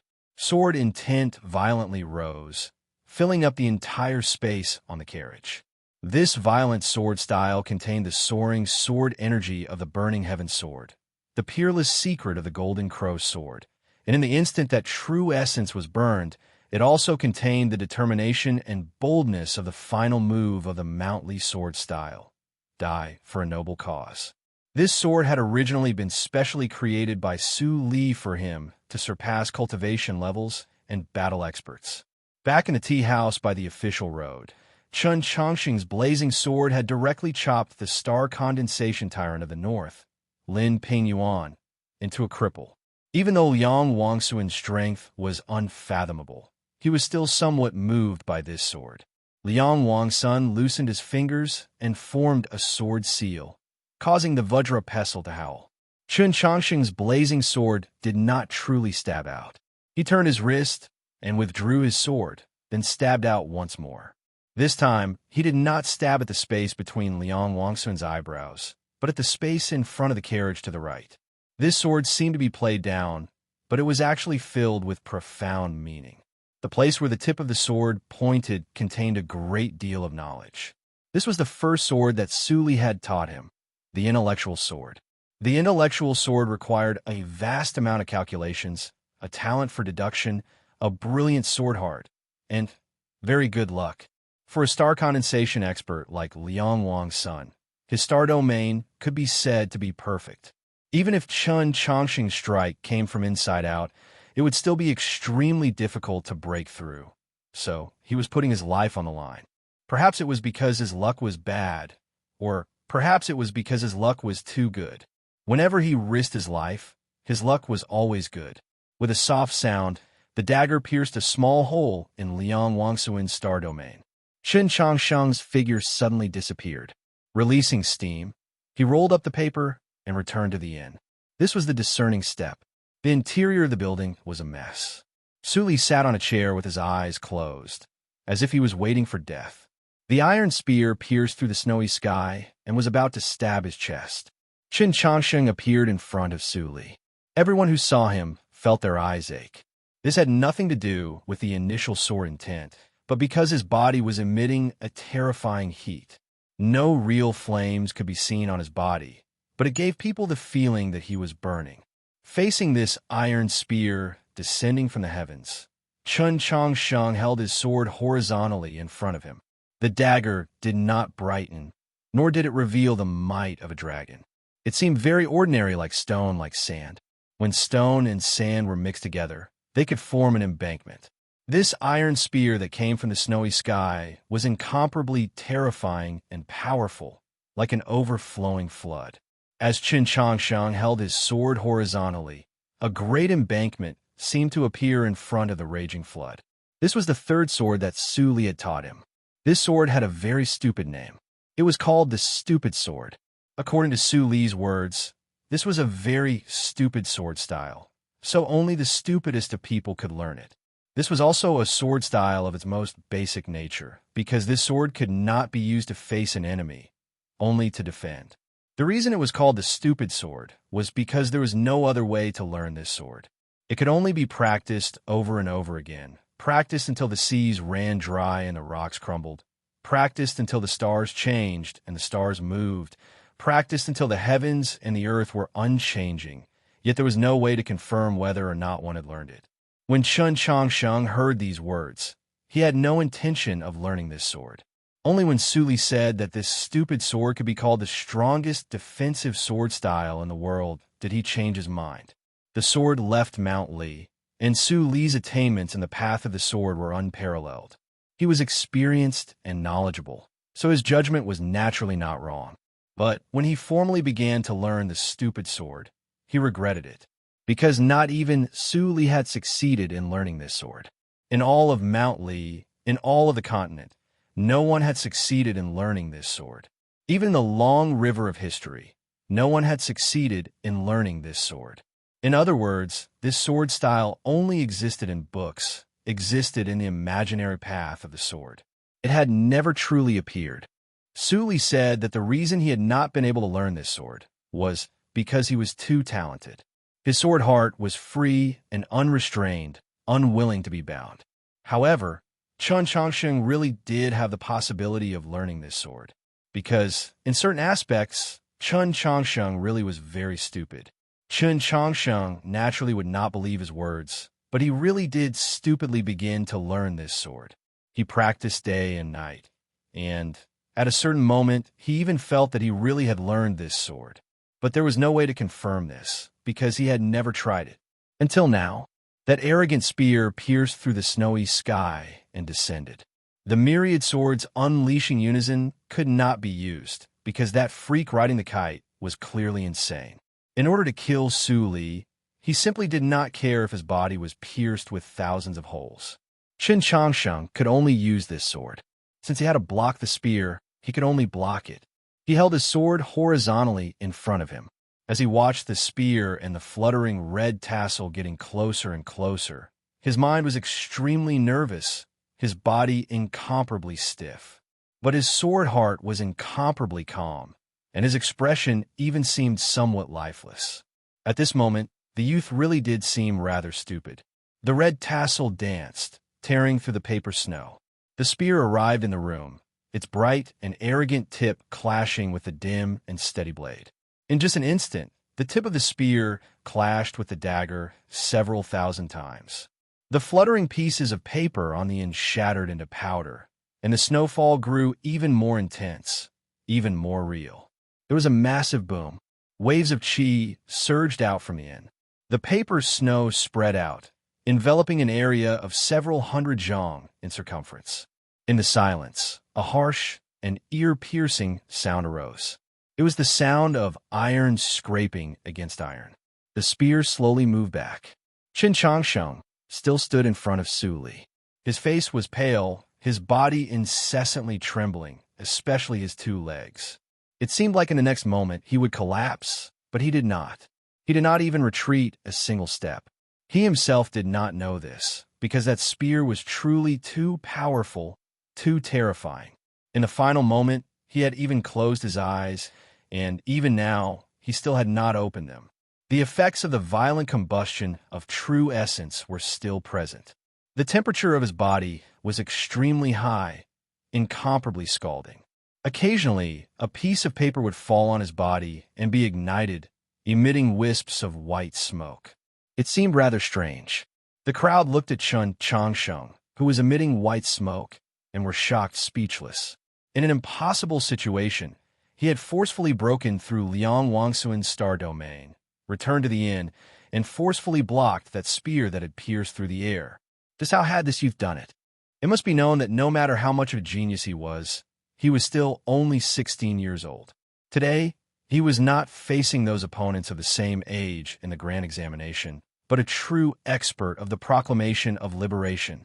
Amazing to actually be able to block one of my spears. An emotionless voice resounded from within the building. Qin Changsheng opened his eyes, finally clearly seeing the freak that had arrived on a kite. This freak was rather thin and wore a shabby short garment, revealing half of his arms and calves. His face was covered by a piece of white paper. On the white paper was a drawing of a nose and a mouth, revealing only his two eyes. Qin Changsheng was indeed amazing. Everyone present thought so. Because he could block this person's spear, because this person was painted armor Xiao Zhang. Starting from the Boiling Stone Summit 40 years ago, the cultivation world officially welcomed the era of blooming wildflowers. Countless geniuses poured out, but painted armor Xiao Zhang had always been the most dazzling name. He was equally famous as Wang Pe of Tianliang, a true expert of the human world. And in the eyes of many, he was even more terrifying than Wang Pe of Tianliang, because he was a madman. Many years ago, after the Boiling Stone Summit, Wang Pe took first place, while Sun Mei, Liang Wangsun, and the others were placed behind him. Xiao Zhang was extremely unwilling, and in order to surpass Wang Pe, he forcefully cultivated in some problematic technique. In the end, he suffered a cultivation defect and failed. Just when everyone believed that he would fall, who could have imagined that he would disperse all his cultivation and begin cultivating from the beginning? In just a few short years, he had once again entered the upper level of star condensation. Just how crazy and powerful was this will? Because of his cultivation deviation, Xiao Zhang wasn't able to participate in the second year's grand examination. At the same time, his face was heavily injured, almost to the point of disfigurement. It was also from that moment onwards that his face was covered with a piece of white paper, never to be removed. The common people called him Painted Armor Xiao Zhang, not only because the sect he came from was famous for its painted armor, but also because of this piece of white paper. It was said that at the time, the Elder of Heavenly Secrets had once asked him why he did not use a mask. Xiao Zhang replied that he used a piece of white paper to cover his face because he did not want to frighten children, and it was not because he was ashamed to meet people. So why did he need to use a mask? It was just that the Xiao Zhang of that time probably could not have imagined that in the following 30-odd years, this piece of white paper on his face would bring fear to his opponents. This was painted armor Xiao Zhang. He was very crazy and also very arrogant. His spear was unstoppable. With Chen Chongqing's current age and level of cultivation, for him to actually be able to block one of his spears was truly an unimaginable matter. At this moment, Liang Wang's son was also looking at Chen Chongqing. He thought about the sword that Chen Chongqing had used to stab at him, as well as the sword that had split open his star domain. He was somewhat confused. Why was the first sword so berserk? The second sword even seemed to be able to think, as if it had a life of its own. What sort of sword style was this? Why had he never seen it in the ancient records of the Orthodoxy? Neither he nor Xiao Zhang had imagined that this youth was even more powerful than the rumors said. When they first found out about the events that had occurred in the capital, such as the grand examination, these true experts did not think much of it. It must be known that in the grand examination 30-odd years ago, if they had also gone, Snow-Treading Sun Mei would not have been able to obtain first place upon the first banner. Only when Chen Chongqing had comprehended all the monoliths of the front mausoleum in a single day in the Mausoleum of Books did they realize that Chen Chongqing's talent was astonishing, but how could it be so powerful? But no matter how powerful he was, there was still a limit. A light breeze brushed past the white paper, causing it to rustle. Just like that, Chen Chongqing collapsed, sitting on the dust-covered floor. He did not bleed, but his wrist bones were shattered. He sat in front of the chair, powerless to raise the sword in his hand. Liang Wang's son looked at the chair behind Chen Chongqing. Xiao Zhang also looked at the chair. They would not forget who sat in the chair, so they understood why Chen Chongqing's sword was so powerful. Su Li sat in the chair. At some point, he had already opened his eyes. He raised his right hand and patted Chen Chongqing's head. He mocked, "You really are stupid." Chen Chongqing's voice was very weak, but it was still stubborn. "How am I stupid?" Su Li said. "Didn't you leave just now? What are you still doing here?" Chen Chongqing said, "If I leave, what will you do?" Su Li asked, "It's that simple?" Chen Chongqing asked in confusion, "Could it not be that simple?" Su Li was silent for a while, then sighed with emotion. No wonder Qiushan could not learn this sword. That girl of mine could not learn it. Even I myself could not learn it, but you did. I also very stupidly forced this chapter out slowly. Good night. I wish everyone a happy 16th of the first month. Chapter 390. Su Li then asked, "Just now, when you went downstairs, why didn't you bring the yellow paper umbrella?" The yellow paper umbrella's defensive abilities were extremely strong, able to resist the full-powered attack of a star condensation expert.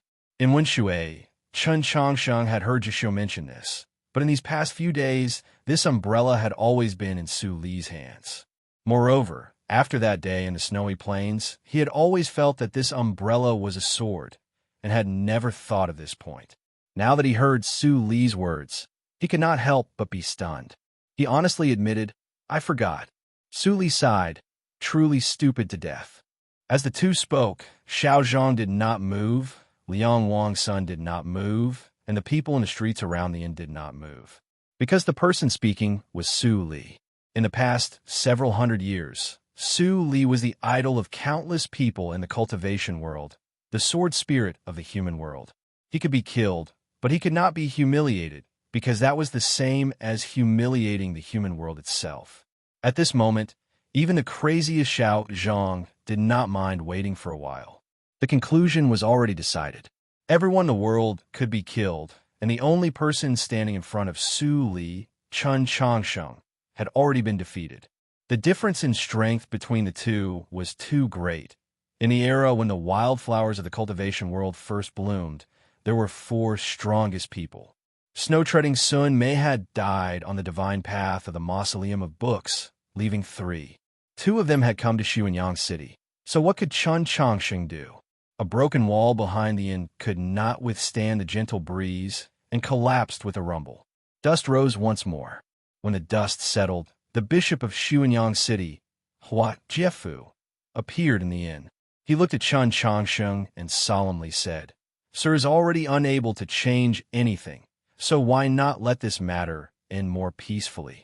Chun Chongsheng lowered his head and said nothing. Su Li once more raised his right hand and patted his shoulder. Smiling, he said, "What kind of person am I? Could it be that a child like you is really prepared to stand guard by my side for the rest of your life?" Chun Chongsheng understood his meaning and struggled to move to the side. When the carriage of the Liang household arrived, he stood by the window. When Xiao Zhang's gun arrived, he stood in front of the chair. Even if he fell in front of the chair. He had already done his utmost. Now, at the final moment, whether out of respect or some other reason, he should let Su Li face this storm by himself. So he stepped aside. Su Li sat on the chair, holding the yellow paper umbrella. He looked at Xiao Zhang in front of him, Liang Wang's son on the carriage, and the people on the street. His expression was calm and indifferent, as if these people were just miscellaneous people. The sky over Xuanyang City grew somewhat gloomy. The paper snow had stopped, and a light rain suddenly began to fall. The streets and the drizzle were completely silent. No one spoke for a long time. Xiao Zhang tilted his head to look at Su Li, his eyes filled with an unprecedented focus and fanaticism, as if he was admiring an extremely valuable piece of porcelain, and soon after, this porcelain would be personally broken by him. The white paper on his face was wet by the rain and slightly deformed, which made him look even more comical and terrifying.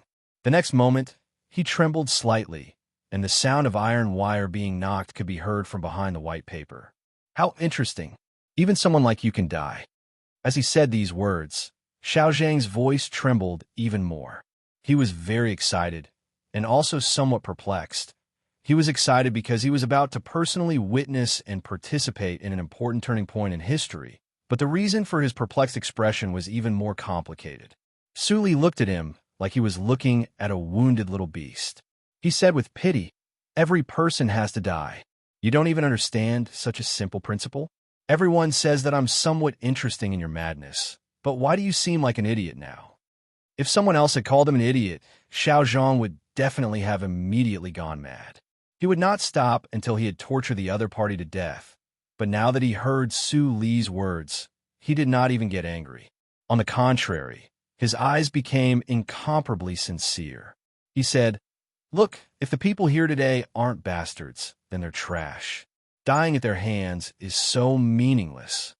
Su Li said unhappily, "Are you really an idiot? Dying at anyone's hands is meaningless." Xiao Zhang stuck out his chest and said, "What do you think of me? Dying at my hands is always a bit more interesting." Chun Chongsheng could not help but ask, "Is this interesting?" They were all saying the same thing, but they were not the same thing. Xiao Zhang looked at him, his eyes suddenly cold, but his voice became even more deranged. He yelled, "Of course it's interesting. He's Su Li. How can he die at the hands of those trash? Of course he can only die under my spear." Yes, in the minds of many people, even if he could not fight, even if he was heavily injured and almost crippled, Su Li was still Su Li. In this world, he had never existed ordinarily. So how could he leave so ordinarily? Chun Chongsheng was speechless, but Su Li himself had something to say. "I object." He looked at the crowd inside and outside the inn and said very solemnly and seriously, "No matter how I die, I don't agree." The drizzling streets became absolutely silent once more, but the atmosphere was different from before. This silence came from astonishment. Not everyone had seen Su Li, and no one had thought that the legendary junior martial uncle of Mount Li was actually this kind of person. In the final moments of his life, he still seemed so undisciplined and frivolous, without the slightest demeanor of a legendary figure. Objection overruled. Liang Wang's son walked into the ruins of the inn and looked at Su Li in the chair. After a moment of silence, he bowed and said, 10-odd years ago, when you killed 300 people of my estate, you should have known that this day would come." Then he looked at Chun Chongsheng next to Su Li and said, Just now, I said that using a life for a life is the fairest thing. Not to mention that this life of his is the repayment of 300 lives. Suli pushed his disheveled black hair behind his shoulder and said very unconcernedly, "Whatever you say." Hearing this word, Chun Changsheng inexplicably thought of Luo Luo, and then he thought of that assassination in the Orthodox Academy. He thought of that demon assassin, he thought of Black Robe, and he thought of that battle in the snowy plains. As a result, he still persisted in his belief that this was unfair, but he no longer had the ability to persist in his opinion. The rain slowly fell, floating like silk or a bowstring. Several hundred gazes looked at the ruins of the inn, at Su Li in the chair. They were scorching yet cold, pleased yet respectful. Su Li's left hand gripped the yellow paper umbrella, but his right hand still had no intention of gripping the handle. From the snowy plains to Xuanyang City, through tens of thousands of li of wind and snow, dust and road, people had already confirmed countless times that the news was true. Su Li was indeed heavily injured and had no strength to fight, but still no one dared to look down on him. In the past several hundred years, Black Robe had personally arranged the most terrifying assassination of the demons, but had still not killed him. How could such a person die so easily? Miracle seemed to be a word that nature had created for a person like him. The streets were deathly still, the atmosphere oppressive and tense. No one knew when Xiao Zhang and Liang Wangsun would make their move. Just at this moment, someone made the first move. A stone soaked by the rain flew over from the street and smashed into Su Li's face. There was a muffled slap. A stream of blood flowed down from Su Li's forehead. Chun Changsheng no longer had the strength to help him block this stone. Su Li himself also did not have the strength to block this stone, nor could he even dodge it. A legendary expert that could kill a demon general with a single strike and destroy a star condensation expert with a single glance could not even dodge a single stone.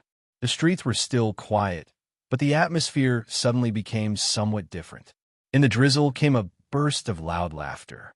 Everyone looked over and realized that it was the sect master of the Star Mystery Sect, Lin Songhai. It was precisely him who had thrown that stone. Lin Songhai looked up at the inn and laughed with resentment and delight. Su Li, even you have a day like this. Even a dog knows how to dodge a stone, but right now you're actually not even as good as a dog. In the drizzle, Su Li's clothes were completely soaked, his face pale and blood slowly flowing. He seemed very miserable. Seeing this scene, although everyone had come to kill Su Li, their moods were all different. I caught a cold. If I'm still this dizzy tomorrow, I might need to rest for a day. I'm telling everyone in advance. Chapter 391. The majority of the people in the streets around the inn were ethereal opening cultivators, and a small number had already succeeded in star condensation. In the cultivation world, they could already be considered experts, and to ordinary people, they were lofty existences. However, in the past, to Su Li, these people were nothing more than a group of ants. It was just that when faced with the swagger of these ants, they could no longer make any response. They could only lower their heads in the rain. Su Li silently gazed at the blood that flowed from the corner of his eyebrows to his chest. His face that had been washed by the rain was somewhat pale. This was because of his injuries, or perhaps it was also related to his emotions. A feeling of desolation spread out along with the rain that fell on the ruins of the inn. Just as Chun Changsheng had said, if he had not fought with the demons, how could he have suffered such heavy injuries? After leaving the snowy plains, he had been constantly pursued until he was finally trapped in Xuanyang City. How could he have been humiliated by these people? How could he even die at the hands of these people in a little while?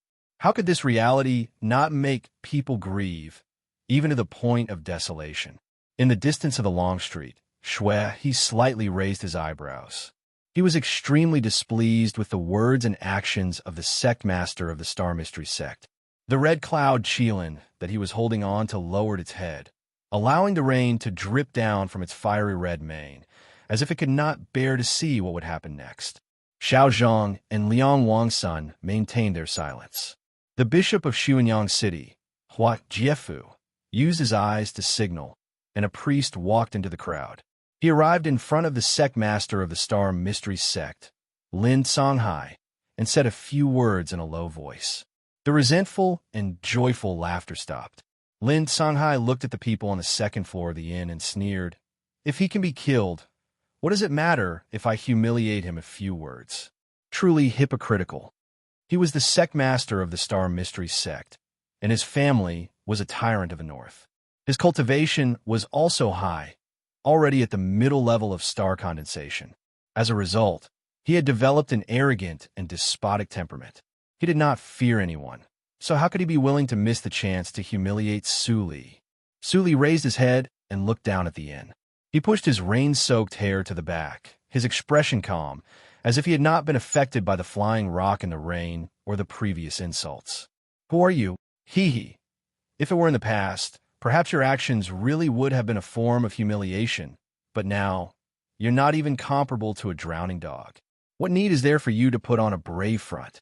It's just a joke." Lin Songhai looked at the upper floor of the inn, sneered, and said, "A few days ago on the roadside, you killed my Lin family's eldest son and dozens of my Lin family's elites. Today, you will pay for this life." Su Li glanced at Chen Changsheng. Only now did Chen Changsheng know that this person was a relative of the Northern Land's great hero, Lin Pingyuan. On his way south, he had fought under Su Li's guidance and killed a few people. Only when he killed Lin Pingyuan did he feel any mental obstruction, because Lin Pingyuan was a bandit who did all sorts of evil, a thief whose hands were stained with the blood of the innocent. He said, "I killed Lin Pingyuan." Lin Songhai was slightly startled. Not waiting for him to say anything, Chen Changsheng continued, "If you want revenge, you should come to kill me." Lin Songhai's expression changed slightly. Still not waiting for him to speak, Chen Changsheng stared into his eyes and continued, "But I know you don't dare to come and kill me, because I'm the principal of the Orthodox Academy. How would you dare to touch me?" Lin Songhai's heart trembled slightly. Chen Changsheng finally said, "So if I can't survive today, I will definitely think of a way to kill you." At this moment, he was truly very angry, so he spoke very seriously. A chill surged through Lin Songhai's body. He had a rather high status in the cultivation world, especially in the northern continent, but how could he compare to the orthodoxy? With Chen Changsheng's status and position in the orthodoxy, if he truly wanted to deal with him, how could he and his sect withstand it? He suddenly felt very regretful. In a daze, he yelled out to his surroundings, "Just because the orthodoxy can use its power to bully others." After yelling these words, he had originally thought that he would receive some support. It must be known that everyone had come to kill Su Li, so they should all be on the same side. Yet he had not expected that no one in the streets would pay any attention to him. Only now did he understand. Everyone had come to kill Su Li, but no one dared to offend the Li Palace, so naturally no one dared to offend Chen Changsheng. "Why are you like a child, saying such childish things?" Su Li did not even pay attention to Lin Songhai on the street. He looked at Chen Changsheng and said, "For something like killing, it's better to just do it directly. There's no need to make any advance warning." Chen Changsheng said nothing. He took out a handkerchief from his sleeve and carefully wiped away the rain and blood on Su Li's face. "But it's also reasonable for you to be angry. For something like throwing stones, it's too childish, too vulgar, and meaningless." Su Li allowed him to wipe away the blood and said somewhat vaguely. On the side, Xiao Zhang said, "Correct, it really is very meaningless." Su Li said, "Then make way." Xiao Zhang said nothing, and without the slightest hesitation, he opened up a path that led from the ruins of the second floor of the inn to the streets. Many people noticed this and were somewhat confused. Lin Songhai was even more so. He looked at Su Li and sneered, "You old dog that can't even crawl. What are you going to do?" Su Li expressionlessly looked at him. The left hand holding the yellow paper umbrella suddenly moved. The thumb of his left hand pushed towards the handle of the umbrella. With a crack, the handle of the umbrella was slightly pulled out. The handle of the umbrella was the hilt of the sword. In the yellow paper umbrella was the heaven-shrouding sword. The sword was half unsheathed. At this time, Lin Songhai was still cursing in the street with obscenities such as dead dog. Suddenly, his voice came to a screeching halt. An extremely thin sword mark had appeared on his throat, and blood slowly seeped out from it. The people closest to him saw this scene, and their faces instantly paled. They were shocked speechless. However, Lin Songhai did not seem to know that his throat had already been cut. He still pointed at the second floor of the inn and cursed, but there was no longer any sound to be heard. The scene was extremely strange and terrifying. After a moment, he finally reacted. He subconsciously touched his throat. When he pulled his hand back, he only saw a patch of bright red, and then he felt an intense pain.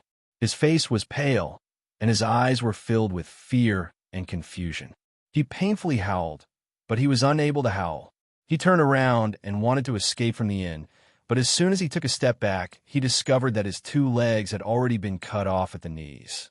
Lin Songhai fell heavily into a pool of blood. He clutched his throat and gurgled. His 2 legs had already been cut off at the knees. Seeing this scene, the crowd scattered in fear, distancing themselves from him. Not too long after, Lin Songhai stopped struggling and died. But after he breathed his last, he still could not close his eyes. His eyes were filled with fear and confusion. He did not understand just what had happened. Su Li was heavily injured and on the verge of death. He was just an old dog that could not crawl, so how could he still kill him with a single strike? There were many people who were just as shocked, terrified, and confused as Lin Songhai. The street became deathly still once more. The crowd gazed at the ruins of the second floor of the inn, at the man in the chair, filled with reverence and unease. He really was worthy of being called the most powerful master of the sword in the last several hundred years. Even though he seemed to be on his last breath, a single strand of sword intent was still so powerful that it could kill a star condensation expert. Chen Chongsheng was somewhat stunned, and then he felt relieved, feeling very pleased. Senior was right. For a matter like killing, one truly only needed to do it, without any warning. The handle of the umbrella gradually returned, Su Li's edge gradually receding, and he once again became an ordinary middle-aged man. He sat on the chair, gazing at Lin Songhai, who had fallen dead on the street. He expressionlessly said, "Although I can't crawl anymore, killing a person like you with a single strike is still not difficult." Liang Wangsun's expression was abnormally grave. Xiao Zhang's eyes, hidden behind the white paper, grew more and more fanatical. This strike was truly too powerful, worthy of being Su Li. Su Li truly did not disappoint the sword. "This is the sword." Xiao Zhang looked at him, not concealing his admiration or even adoration. "This strike of yours is completely capable of heavily injuring one of us. So why did you use it on such a worthless piece of trash?" "Because I hate this kind of fly the most. It's very annoying, so I killed it and finished it. As for you, in Liang Wang's son, I don't really hate you, so why did I kill you? Of course, the most important thing is that in these several dozen days, I only saved up this 1 strike." Su Li said, "If I could save up 2 strikes and kill the 2 of you at the same time, then I would naturally save up a little." After a moment of silence, Liang Wang's son said, "I will not accept your kindness." Xiao Zhang said, "Admirable, admirable." People of this level would not waste words. 2 words of admiration naturally meant that they admired 2 things. He admired Su Li's sword. He admired Su Li even more for using the strike to kill Lin Songhai and not on them. This signified that, to Su Li, pleasure would forever be more important than gratitude or enmity.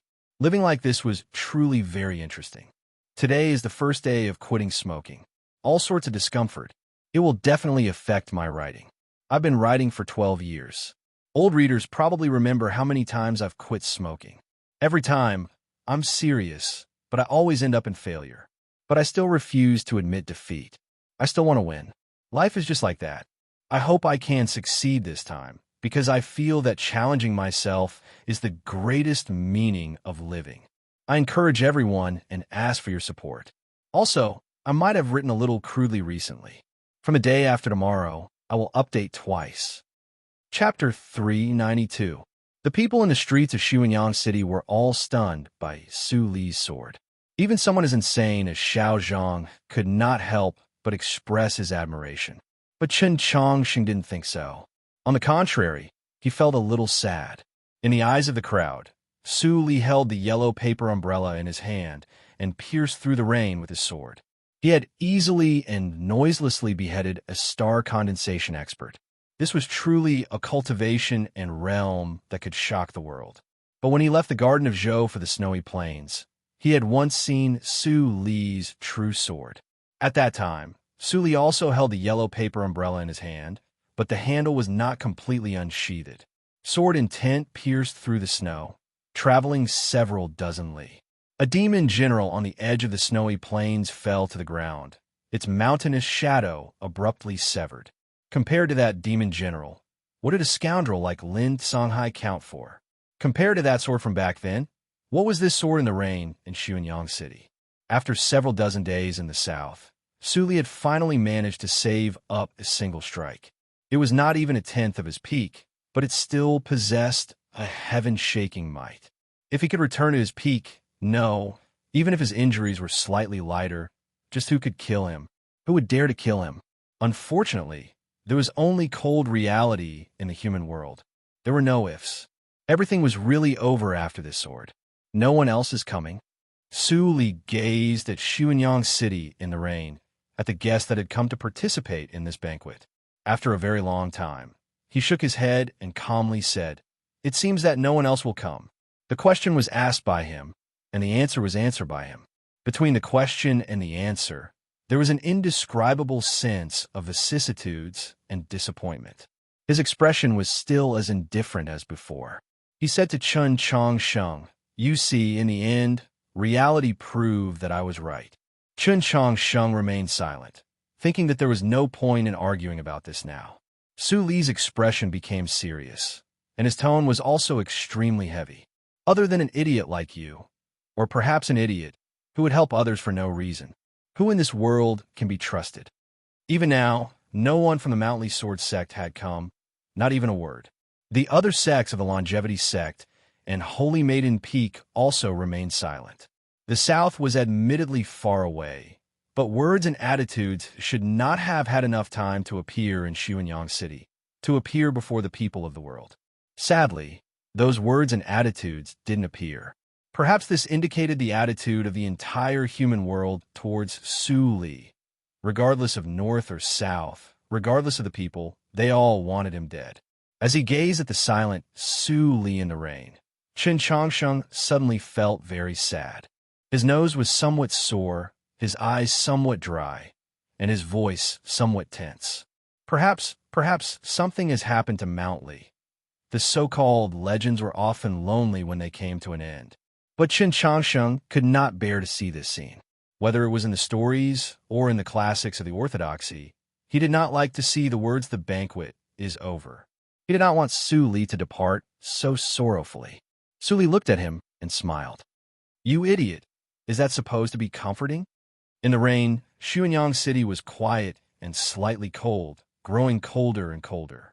The sound of a zither suddenly came from somewhere in the distance. He didn't know who was playing the zither. Perhaps it was a musician from the Liang household, or perhaps it was Liang Hongzhuang's bosom friend. The sound of the zither was sobbing, and the singing was hoarse.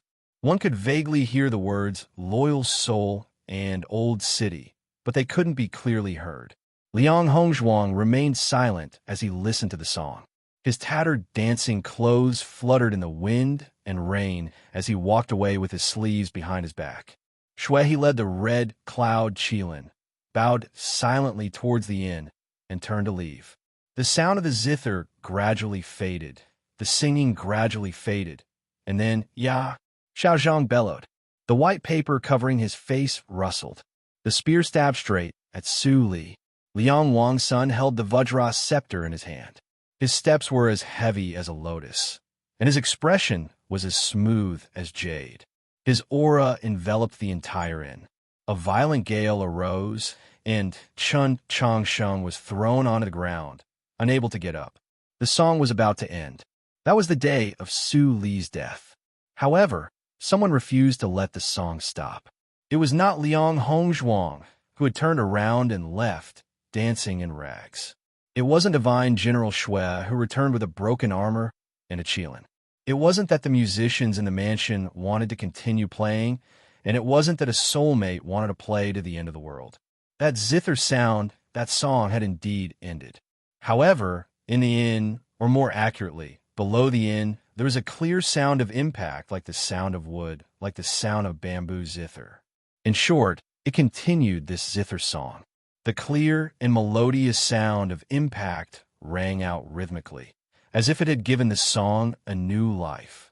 Liang Hongzhuang and Shui He, who had parted ways on the long street, stopped at the same time. They suddenly turned around to look at the inn, their faces filled with shock. Pa! Papa! Pa! Just what sort of object was making this sound? The counter below the inn was very old, its paint peeling off. There was an abacus on it. The beads of the abacus were incessantly striking. The person fiddling with the beads was no longer at the counter. With the clear sound of impact, several dozen white streams of air appeared in the ruins of the inn. Seeing those streams of air, Liang Wangsuan's expression was solemn. His imperial robe whistled, and his eyes shone like stars. Xiao Zhang's expression instantly became incomparably shocked, and then it exploded. Qila! The floorboards between the first and second floors of the inn were like fragile paper, shattering just like that. A blade broke through the floorboards, breaking through several dozen balls of qi. With an incomparably terrifying howl, it chopped at Xiao Zhang. Xiao Zhang's entrance had been so arrogant, but this blade was even more arrogant, because this blade had no intention of blocking his spear. It was chopping at the person behind the spear. This was clearly telling Xiao Zhang, my blade will definitely be faster, heavier, and fiercer than your spear. Before your spear can kill Su Li, my blade will definitely chop off your head. Seeing this blade chopping at him, Xiao Zhang was shocked and then angry. He recognized this blade. He knew that this blade had been personally forged by the One Shui Old Master and had been gifted to him for free.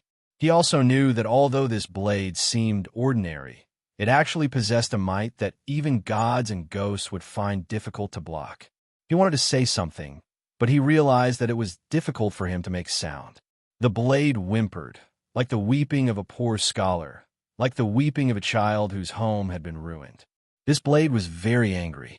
Xiao Zhang had clashed with this blade countless times.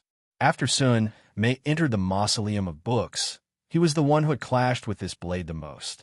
Of course, he was also the one who had lost the most, but he had never seen such a terrifying saber before. The dark clouds in the sky above Xuanyang City seemed to have been cut open, and a blue sky could faintly be seen. Xiao Zhang knew that he could not retreat, or else he would assuredly lose to this blade. It was even possible that his Dao heart and his will to fight would be shattered by this angry blade, and he would become a cripple for the rest of his life. His two hands tightly gripping the spear, he smashed it horizontally at the blade. A loud bang resounded. The white paper floated in the air, blood dripping onto it. Xiao Zhang flew backwards, blood spurting from his mouth as he crashed into the courtyard across from the inn. In the dust and rubble, his roar of anger and unwillingness resounded. Wang Pa, you actually launched a sneak attack. Writing a novel while quitting smoking is definitely one of the most painful things in the world. For me to be able to hold on and write it, this chapter is not bad. I admire myself very much. Tomorrow, I want to write 2 chapters, but I suddenly realize that this is really very difficult. It's really uncomfortable to the point of dying. Chapter 393. A clear whistle resounded through the inn. Liang Wangsun finally moved, rushing in front of that person. His movement technique was open and above board, like a crouching tiger or coiling dragon. It floated over, yet it was as heavy as a mountain. In his hand, he held a golden pestle that emitted boundless light like the spring sun, warm and mellow. In short, whether it was his movement technique or his technique, they both had the bearing of a king, making it impossible for others to think of dodging. This was the first time Liang Wangsun had truly moved. His eyes were incomparably bright, his expression incomparably solemn, and he had used his most powerful technique, because he was keenly aware of how powerful his opponent was. Chen Changxing's heart shivered. He thought to himself, If Liang Wang's son had used such a powerful technique on the carriage, would he still have had the chance to break through this light and return to the inn? With his current level of cultivation, he simply had no way of dealing with Liang Wangsuan's technique of light, because this technique was too bright, upright, and peerless. He could not break through it, nor could he respond. He could only forcefully endure it, stubbornly endure it, and then die. Because this was Liang Wangsuan's most powerful technique, even that person could not avoid it, could not break it. That person chose to forcefully receive it. A palm broke through the falling rain. In front of Su Li and Chun Changsheng, it noiselessly and swiftly arrived in front of them, blocking Liang Wangsuan's Vajra pestle. That palm was very slender, very suitable for holding a blade, but the center of the palm seemed rather thick. It was very clear that it had held the blade for too long, or perhaps it was precisely because of this that this palm very easily gripped the tip of the Vajra pestle. It was like gripping the hilt of a blade. Boundless light completely converged between the 5 fingers. 2 powerful qis, 2 almost perfect star domains, met in this grip. Just at this moment, an angry roar came from the other side of the street. Xiao Zhang shot back like a flying stone, carrying his body covered in dust and rain, carrying a sky full of gravel as he rushed to the inn. The metal spear thrusted again with wind and thunder. After being injured, Xiao Zhang became even crazier. The white paper covering his face was covered in specks of blood, contrasting with his eyes. They were incomparably serene and terrifying, and even possessed a violent qi that blazed brighter than the sun. That person stood in front of Su Li and Chun Changsheng, his left hand gripping the Vajra pestle. He looked at Liang Wang's son calmly and attentively, as if he had not even noticed Xiao Zhang's tyrannical return. However, the moment the spear fell, his sleeves moved.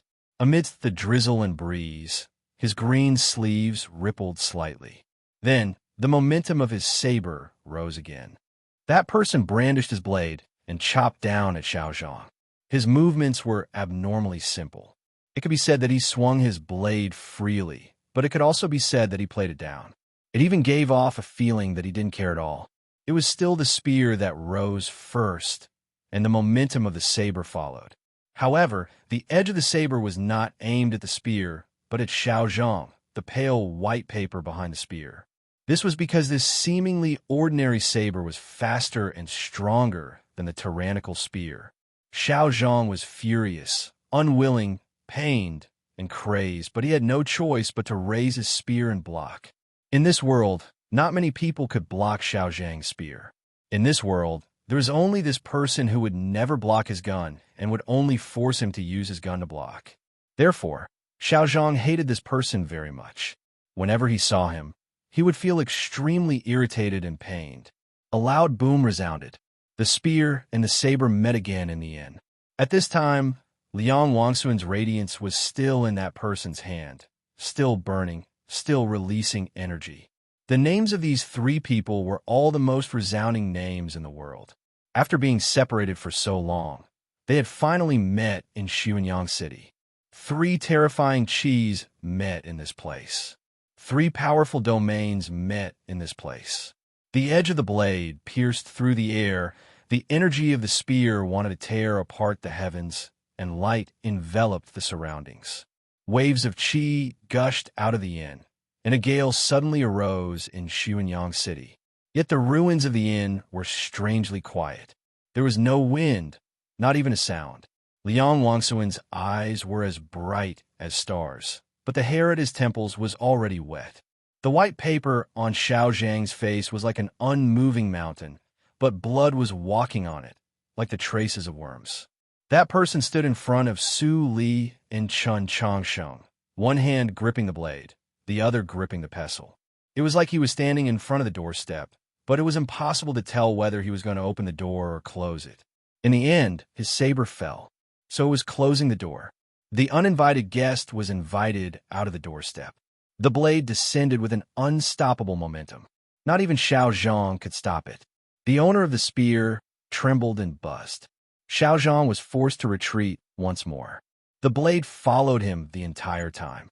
The white paper fluttered and the kite flew off to some unknown place. Xiao Zhang retreated the entire way, destroying countless courtyards.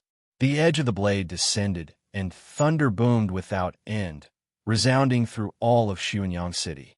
Everywhere, houses collapsed. Dust flew everywhere, and dust flew everywhere. Only Xiao Zhang's figure could be faintly seen. Finally, Xiao Zhang suppressed the blade energy of this blade and steadied his feet. At this moment, he was already in the western part of the city, 7 li from the inn. He gazed at the distant inn and let out a furious yell. "Wang Pe, you've gone mad." The blade left his hand. That person had no weapon. He did not need a weapon. His left hand still gripped the Vajra pestle. Liang Wangsuan's boundless light was grasped in his hand. He gazed at Liang Wang's son, his eyes carrying an undisguised fierceness. Retreat or defeat? Liang Wangsuan's eyes grew brighter and brighter, like stars on the verge of destruction. As the descendant of a sovereign, his glory and pride lay in not retreating a single step. That person understood, so he said no more and clenched his hand. Clenching was clenching the blade. Clenching the blade was clenching the fist. The person punched, gathering the light in the center of the fist and then smashing it. There was a massive boom, like spring thunder from a very distant place, like a gushing spring at the bottom of an abyss. In reality, it was the annihilation of the energy between his fingers. Liang Wangsuan's face instantly paled, and the light in his eyes rapidly dimmed, like the stars had lost their luster. He stared at that person, his face filled with disbelief. In shock, he asked, "You've gone mad?" The edge of the blade descended, and thunder boomed. The fist shattered the light, and thunder boomed. Countless peals of thunder resounded through Xuanyang City. The loudest peal of thunder came from that person's body. Boom! A fierce gale blew, a crushing chi, and then finally completely collapsed. Broken stones and tiles flew everywhere. Countless people were hit and fell down one after another. Dust flew everywhere, and soon after, it was drenched by the rain. Seeing that the building had collapsed, the people that had originally been in the building had already appeared in the rainy sky. The people that had originally been on the second floor had now come to the ground. Su Li was still sitting in his chair, as if he had not noticed at all. Xiao Zhang walked over from the other end of the rainy street.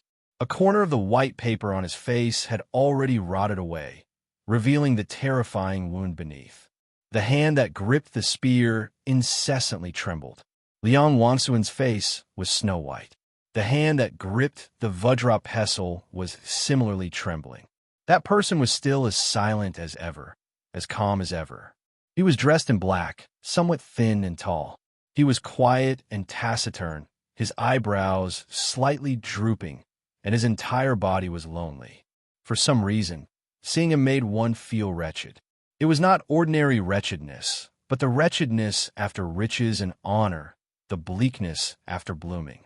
He did not look around, nor was he proud. He only stood in front of Su Li and Chen Changsheng. But even if painted armor Xiao Zhang and Liang Wangsun joined hands, they still could not pass. Because he was Wang Pe. First on the proclamation of liberation, Wang Pe of Tianliang. The next chapter will definitely be very, very late. I'm warning you in advance. Chapter 394. Several decades ago, a young man appeared in Tianliang County. His name was Wang Pe. From the day he appeared, the era of blooming wildflowers in the cultivation world had officially arrived. He was a genius in cultivation and also a genius in battle. Whether it was cultivation talent or battle ability, he would forever be the strongest amongst the cultivators of his generation. After Zhou Dufu, he was the only one who had surpassed the cultivation of his generation, undoubtedly the strongest expert. From the proclamation of Azure Sky to the proclamation of Golden Distinction, and then to the proclamation of Liberation, he was first place in all of them. He was even more glorious than Xiu Shanjun and Su Yurong. Whether it was the snow-treading Sun Mei, who had obtained first place on the first banner in the grand examination, or Liang Wangsun, who had burst forth with the inheritance of a noble clan after 1,000 years of accumulation, none of them could even catch a glimpse of his back. Because of him, Sun Mei had bitterly cultivated in the mausoleum of books for more than 30 years, unable to leave. In order to surpass him, painted armor Xiao Zhang, famed for his arrogance and madness, had even suffered chi deviation and almost become a cripple. He had already cultivated to the peak of star condensation, only below the 5 saints and the storms of the 8 directions. Other than a peerless expert like Su Li who traveled the 4 seas, or a legend of the previous generation like divine General Han Qing, no one was stronger than him. And it could not be forgotten that he had only formally begun cultivating a few decades ago. The human world looked favorably upon him as someone who could enter the saint realm and become the next saint, or perhaps replace one of the storms of the 8 directions. It was even highly possible that he could go even further and enter the legendary concealed divinity realm. The street was deathly still. The crowd looked at the blue-clothed, middle-aged man in the ruins of the inn, not daring to make a sound. On one end of the street, Liang Hongzhuang had an abnormally complex expression. As he thought of the events of many years ago, his charming and unmanly face flushed with an unhealthy red, his mind clearly agitated. On the other end of the street, Divine General Shui, he looked at the blade in Chun Chongqing's hand and thought of the words Su Li had said to him a few days ago. His heart was filled with an indescribable sense of defeat. At the time, Shui had asked Su Li why the people of the world believed that he could not catch up to Wang Pe. Su Li had told him that whether it was the blade or the person, he was too far away from Wang Pe. When he asked for the reason, Su Li said it was because he wanted to use 7 blades while Wang Pe only used 1. This answer seemed to make him understand something. But it was only when he saw the blade in Wang Po's hand send Xiao Zhang flying twice and cause the walls of Xuanyang City to collapse that he realized that Su Li's answer had been perfunctory. That he was inferior to Wang Po had nothing to do with how many sabers he used. Even if Wang Po was willing to use 365 sabers and change a saber every day, he would still be inferior to Wang Po. The difference in cultivation level between him and Wang Po was too great. This had nothing to do with willpower and willpower, it was only related to talent. This kind of understanding made one feel despair and sorrow. Wang Po's appearance had dealt an enormous mental blow to Liang Hongzhuang and Shui He, who were preparing to leave. It had also placed an enormous pressure on all of Xuanyang City, especially on those people within the city that wanted to kill Su Li so much so that the city was deathly still. Only Chun Chongsheng, amidst his shock, felt an infinite warmth. Yes, not ecstasy, but warmth. Ecstasy was oftentimes a pleasant surprise that came from the unexpected. Warmth, more peaceful, more profound, more lasting. It was a kind of gratification when one's thoughts and wishes perfectly coincided with reality. He did not know why Wang Pe had appeared in Xuanyang City, but he thanked Wang Pe for his appearance. For Su Li, for himself, for those naive and childish thoughts, he thanked Wang Pe for his appearance. Just at this moment, Wang Po's body slightly swayed, and then he began to cough. He coughed up blood, and each mouthful of blood contained spirit and vigor. Everyone could see that with each cough, he became a little more exhausted and haggard. Even if he was Wang Pe, when confronting opponents on the level of Xiao Zhang and Liang Wang's son, especially when fighting 1 against 2, it was still difficult to say that he was certain of victory. In order to force them back with a single blade, he had used an extremely forceful method, so much so that he had received injuries that he should not have received. A light breeze blew across the ruins of the inn. The white paper on Xiao Zhang's face flapped, but the bewilderment in his eyes did not disperse. Liang Wangsuan's expression was unprecedentedly solemn, but at the same time, it was also filled with intense shock and confusion. In the battle, Xiao Zhang and Liang Wang's son had both cried out in alarm. They felt that Wang Pe had gone mad. They were both people on the proclamation of liberation and had often sparred with each other since they were young. In truth, they were very familiar with Wang Pe. They knew Wang Po's personality, Wang Po's cultivation, Wang Po's camp, Wang Po's likes and dislikes, and Wang Po's style of doing things. They knew that although Wang Po was now half the master of Scholatry Manor, He had never considered himself a Southerner. Moreover, Wang Pa could not possibly have the slightest favorable impression of Mount Li. Crucially, Wang Pa did not like Su Li. Su Li was too undisciplined like a cloud, while Wang Pa was too self-disciplined, like an account book that had been flipped through countless times. Why had he saved Su Li? They were both peak star condensation experts, so they were well aware of Wang Pa's cultivation. Wang Pa was naturally ridiculously strong, but it was absolutely impossible for him to so casually defeat the two of them working together, even inflicting injuries that they could not recover from in a short period of time. The only possibility was that Wang Pa had used his most forceful method, so much so that he had also been heavily injured. Xiao Zhang and Liang Wang's son were currently heavily injured and had no strength to continue fighting. Wang Pa seemed to still have strength to spare, but in reality, he had paid even more, even possibly affecting his future cultivation career. Why? Why had he been so forceful and resolute, not caring about the price? Why was he willing to pay such a large price for a Southerner? Why did you save him? The white paper was speckled with blood, like plum blossoms, making Xiao Zhang's eyes seem all the more bloodthirsty and fearful. He stared fixedly at Wang Pa, feeling the true essence wreaking havoc in his meridians. His voice was hoarse, filled with anger and confusion. Wang Pa was somewhat tired, and the ends of his eyebrows drooped even more, making him seem even more wretched. Coupled with his blue clothes that had been washed so many times that they were faintly white, he really did look like an accountant in an ordinary inn. He asked Xiao Zhang in reply, "Why did you kill him?" Xiao Zhang did not pretend to think. He confidently replied, even grandly, "Because I don't like him." Wang Pa was quiet for a while, then no longer paid any attention to this madman. He turned to Liang Wang's son. Liang Wangsuan's face was pale, and his eyes gradually turned from dim to bright. "I have a grudge with him." This was a calm and powerful reason. Wang Pa replied, "Don't fight for a moment." Liang Wang's son replied, "Seize every moment." Wang Pa replied, "Not righteousness." Liang Wang's son replied, "Your righteousness is not my righteousness." Wang Pa replied, "Righteousness is great profit." Liang Wang's son said no more.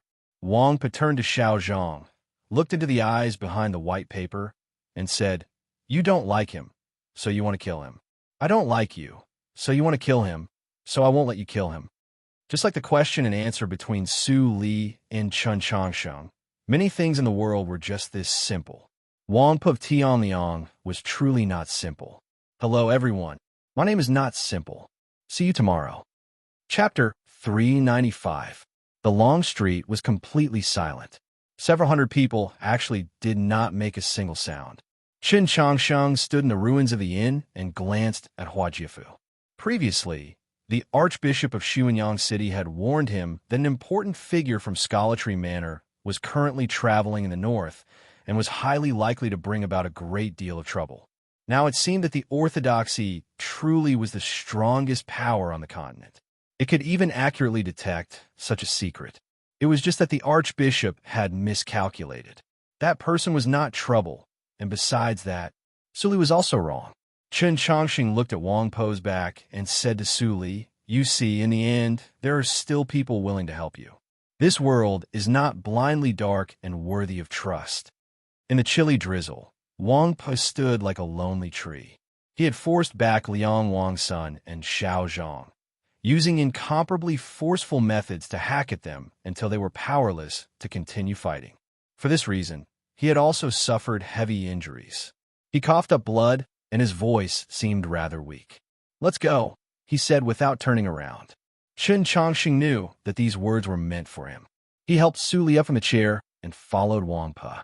One step at a time, they walked across the rain-soaked, broken beams and gravel, heading towards the street. Su Li felt that this was rather exhausting. Most importantly, he had to be supported by Chen Changsheng, so he could not walk freely and at ease. Furthermore, he had to be watched by several hundred people. This would severely damage his legend.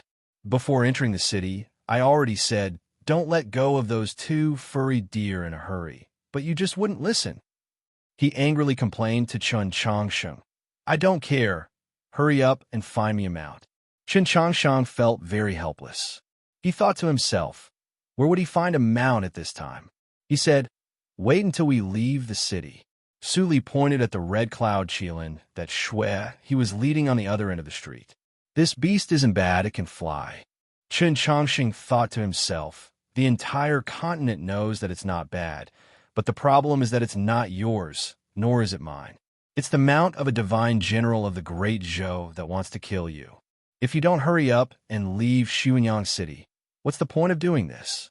Su Li looked at the expression on his face and forced himself to say, if it really doesn't work, the imperial carriage of the Liang household is also fine. Chen Changsheng was silent. He thought that he was wrong. He shouldn't have walked back when they were at the Snow Ridge hot spring. While the two were talking, Wang Po was quietly waiting in front of them. He seemed very patient. Suddenly, he turned around and walked towards the crowd. He stopped in front of a cultivator and extended his right hand. That cultivator was leading a yellow horse. The sound of hoofbeats could be heard as Wang Po led the horse back and handed the reins over to Chen Changsheng. He then turned around and continued walking towards the other end of the street while carrying the blade. Looking at his back, Chen Changsheng was slightly startled. He didn't expect him to be such an interesting person. He looked like a shabby bookkeeper, but a wonderful bookkeeper. Wang Po is a very interesting person. When he was working as an accountant in Wenshui City, I had a very good opinion of him, but his eyebrows aren't good, too shabby, too distressed. Su Li rode on the yellow horse, his mood much better. He was in a mood to chat and reminisce about the past. He pointed at Wang Po and said, if he was a little more handsome, I would definitely have treated him a little better back then. Wang Po should have heard these words. His steps paused for a moment. Then he continued forward, trampling through the rainwater on the street. Just at this moment, the rain falling from the sky also gradually stopped. The distant sky revealed a dark blue color. Many people had come to attend this banquet in Xuanyang City. There were painted armor Xiao Zhang, Liang Wang's son, and other people on the proclamation of liberation, as well as many other powers. At this moment, the banquet was about to come to an end, but there were still many people that were unwilling to leave. These people had a blood feud with Su Li, an old grudge that could not be resolved. Wang Po's blade could force back Xiao Zhang and Liang Wang's son, but could not intimidate the hearts of people.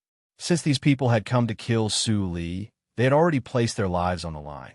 They were not even afraid of death, so they naturally would not be afraid of Wang Po. The gray stones on the street had been soaked by the rain, turning into countless black inkstones. Many people stood on the sides of the street. Wang Po held his blade in front, while Chen Changsheng held the reins in the back. The clattering was the sound of rain dripping from the eaves, the sound of blood dripping, and also the sound of the beating of hearts. The gazes of the crowd were very complex: reverence, fear, anger, and unwillingness. The expression on Wang Po's face did not change in the slightest. Chen Changsheng looked at his feet.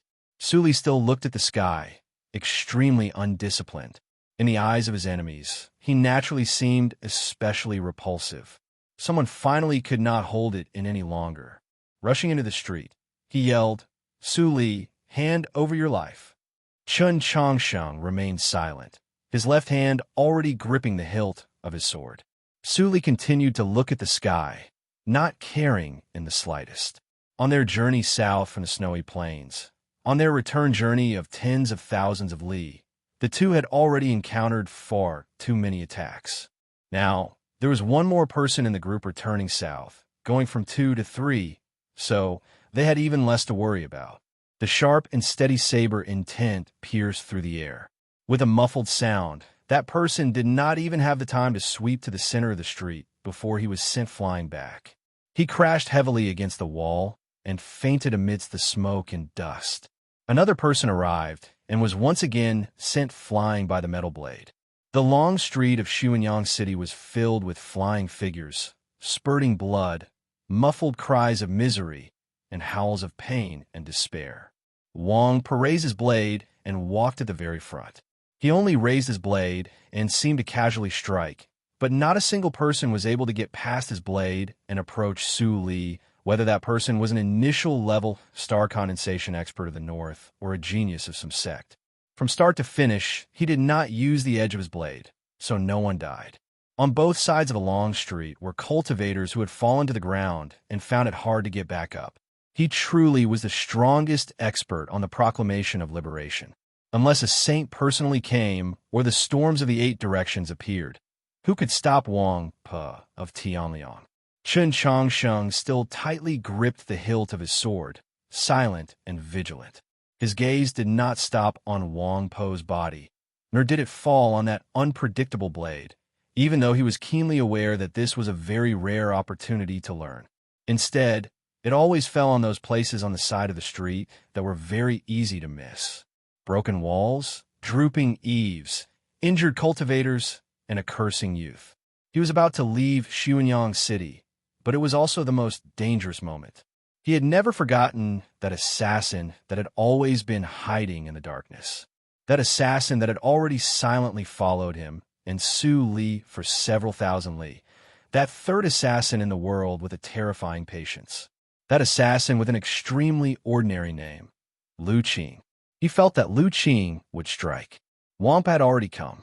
If Lu Qing did not take advantage of the final moments of chaos in Xuanyang City to strike, once they left Xuanyang City, it was highly likely that Lu Qing would never find another opportunity to strike. In the end, just like Su Li, he would fall into the most awkward of situations. The walls of Xuanyang City gradually approached. Once they turned the corner, they could see the tightly shut city gate. Just at this moment, Liang Wang's son said something. From the moment they had left the inn, Liang Wang's son had followed them. He was already powerless to strike, but he was not willing to leave. He wanted to see if Su Li could still survive, wanted to see if the heavens would open their eyes. He said to Wang Pa, "Although the world is vast, there is no place that Su Li can take shelter in. Where can you take him?" Wang Pa stopped. The yellow buckskin horse stopped. Wang Pa turned to him and said, "I will send him back to Mount Li." Chen Changsheng had brought Su Li for tens of thousands of li. Then he would also bring Su Li for tens of thousands of li. So what if he walked back to Mount Li? But even if you sent him back to Mount Li, what meaning would there be? An indifferent voice came from the other side of the street. Chen Changsheng thought to himself, yes, if Mount Li really did change, what could Su Li do even if he returned to Mount Li? Could it be that the world is so vast that it really can't contain him? Then, he suddenly became alert and turned to the source of the voice. Who was talking? Wang Po's expression became extremely solemn and speechless. He was very vigilant, countless times more vigilant than when he was facing Xiao Zhang and Liang Wang's son together. Seeing that person slowly appear from the corner of the street, Chen Changsheng felt his body grow very cold. It can't be, he silently thought to himself. Suddenly, he was incomparably angry. A story should not have this sort of ending. A feast that ate people. Why should it end according to the wishes of the host? Anger originated from helplessness. At this moment, Chen Changsheng felt very helpless because he had truly lost all hope. Whether it was when he faced Xue He or Liang Hongzhuang in the wilderness, or when he saw the Liang household's imperial carriage in the inn, he had never felt despair. Even when he faced Xiao Zhang's spear and couldn't even raise his sword, he still did not feel despair. Because he was still alive. Su Li was still alive. He believed that there were assuredly people in this world who would come and help them. He had shouted those 4 words to the bright and beautiful spring light of Xuanyang City, and there would definitely be an echo. As expected, Wampa had come. He had braved the wind and treaded the rain to come. But now this person had actually also come. Even the brightest and most beautiful spring light would eventually dissipate. The echo that could not be forgotten would also dissipate. Even if there were still people willing to help them, what use would it be? Right now, who could help them? A middle-aged man appeared from the corner of the street.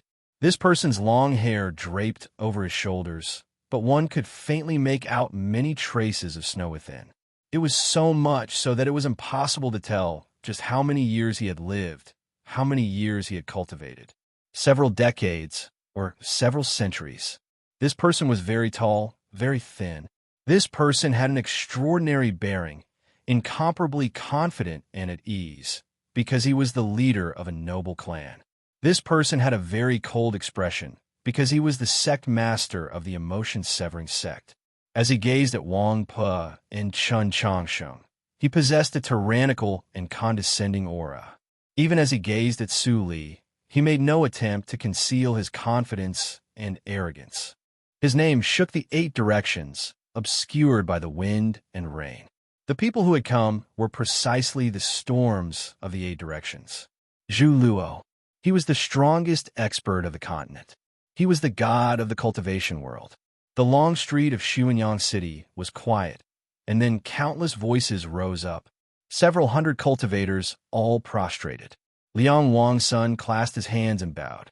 The white paper on Xiao Zhang's face moved. Wangpa did not move, did not bow, only calmly gazed across from him. Qin Changsheng also did not bow. He had forgotten to bow. Su Li sat on his horse, looking down from above. He looked at Zhu Luo and said, "You old fellows finally couldn't hold it in any longer." Zhu Luo replied, "It's just that I can't bear to personally kill you, so I don't want to meet you." Su Li was quiet for a while, then sighed. "It seems that my view back then really was not wrong." Zhu Luo asked, "What view?" Su Li looked at him and seriously said, "You're all bastards, old bastards. Quitting smoking has really had too great of an effect on my writing. I've always been working hard, getting better and better." Chapter 396. As one of the storms of the 8 directions, Zhu Luo very rarely appeared before the eyes of the common people, but he had to come today. In truth, neither Wang Pe nor the cultivators in Xuanyang City were surprised by his appearance. What sort of person was Su Li? In order to kill him, Black Robe had not hesitated to use the Garden of Zhou as a catalyst to weave a scheme. The demons had arranged such a grand array in the wilderness in front of Xiulao City. Now, the human world also wanted to kill him. How could those assassins and experts on the level of Shui, he, and Liang Hongzhuang be enough? Even if the several hundred cultivators in Xuanyang City were added, even if Wang Pe, Xiao Zhang, and Liang Wang's son, the 3 strongest experts of the middle generation, were added, it would still not be enough. Whether it was to send him off or to invite his soul, at this important moment in history that concerned Su Li's life or death, even if saints like the Divine Empress and the Pope could not appear, the storms of the 8 directions had to appear. Zhu Luo, who was like a god in the eyes of the common people, had descended from the sky to the ground, into the noisy and chaotic world of mortals. He had appeared in Xuanyang City, on the other end of the long street, precisely for this reason. He had come to kill Su Li. Thinking about the forest outside Hanqiu City, the pavilion outside the forest, and the image of that otherworldly expert with long hair draped over his shoulders, Chun Changsheng felt very bad. Only after hearing Su Li's words did he understand. They were all people who lived in the world. So how could there really be an otherworldly expert who ate the wind and slept in the open, who did not eat the food of the common people? Since they were people of the world, it was inevitable that they would do some shameful things, whether they were voluntary or forced. Qin Changsheng gazed at Zhu Luo's indifferent face and said nothing. He thought of the words Tang 36 had said under the banyan tree in the Orthodox Academy. No one's moral character would naturally improve as they grew older.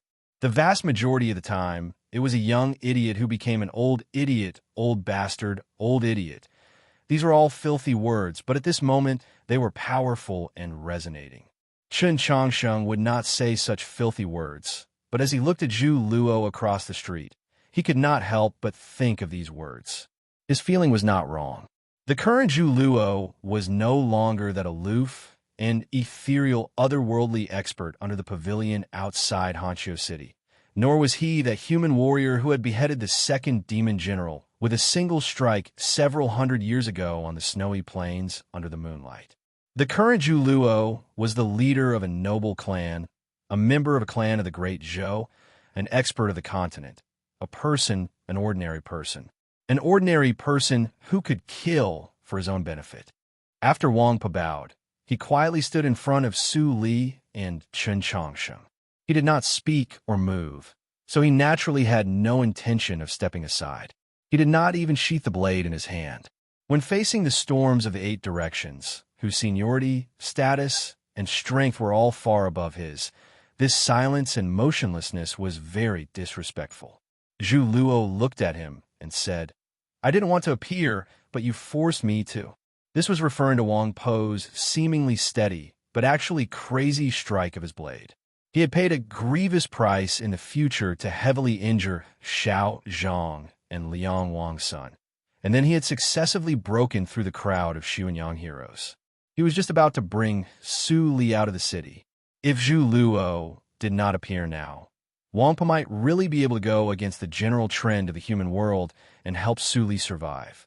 With Zhu Luo's status in the human world, these words of his were an extremely high praise for Wang Po, even though when he said these words, there was no expression on his face.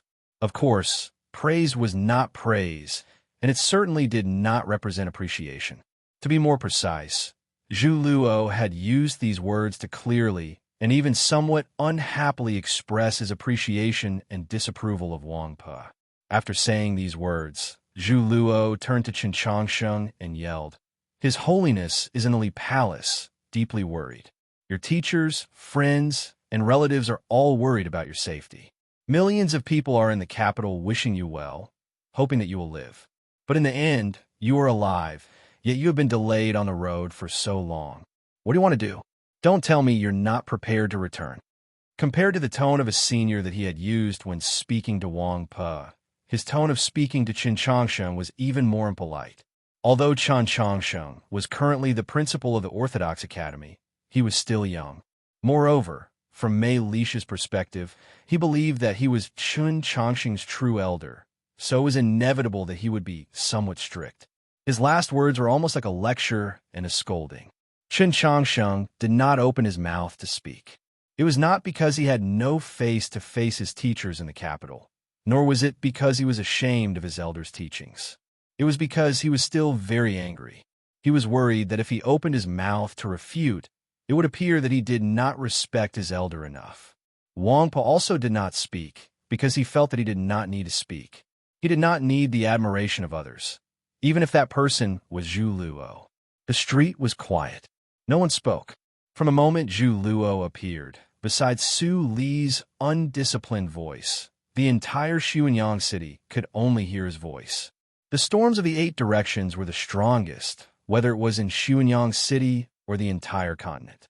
So even if his voice was very indifferent, it was still like the rumbling of spring thunder. The entire world had to carefully listen, let alone the fact that he had appeared on the streets of Xuanyang city this time, representing the collective will of the Great Zhou Imperial Court. He, who was incomparably close to the Chan Imperial clan, had clearly long since reached some sort of agreement with the Divine Empress and the Orthodoxy. The Divine Empress, the Li Palace, and Zhu Luo. These were the 3 great mountains of the Great Zhou dynasty. Qin Changsheng had originally grown up in one of these mountains, a young pine.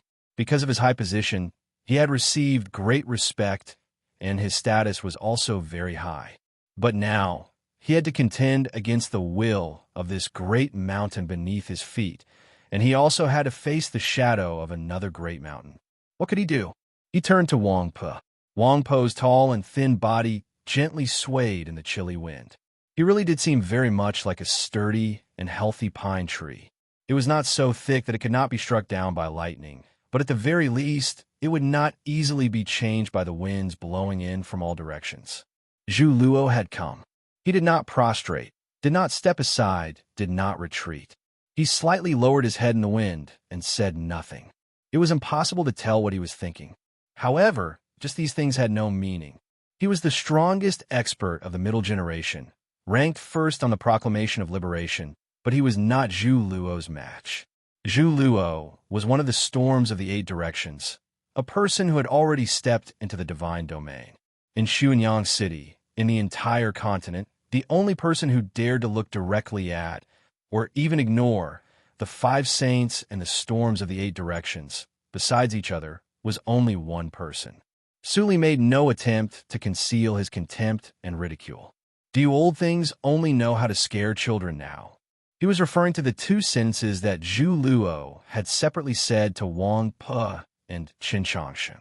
Without waiting for Zhu Luo's reply, Su Li's sword-like brows rose, and he spoke again. I know that all of you want me to die.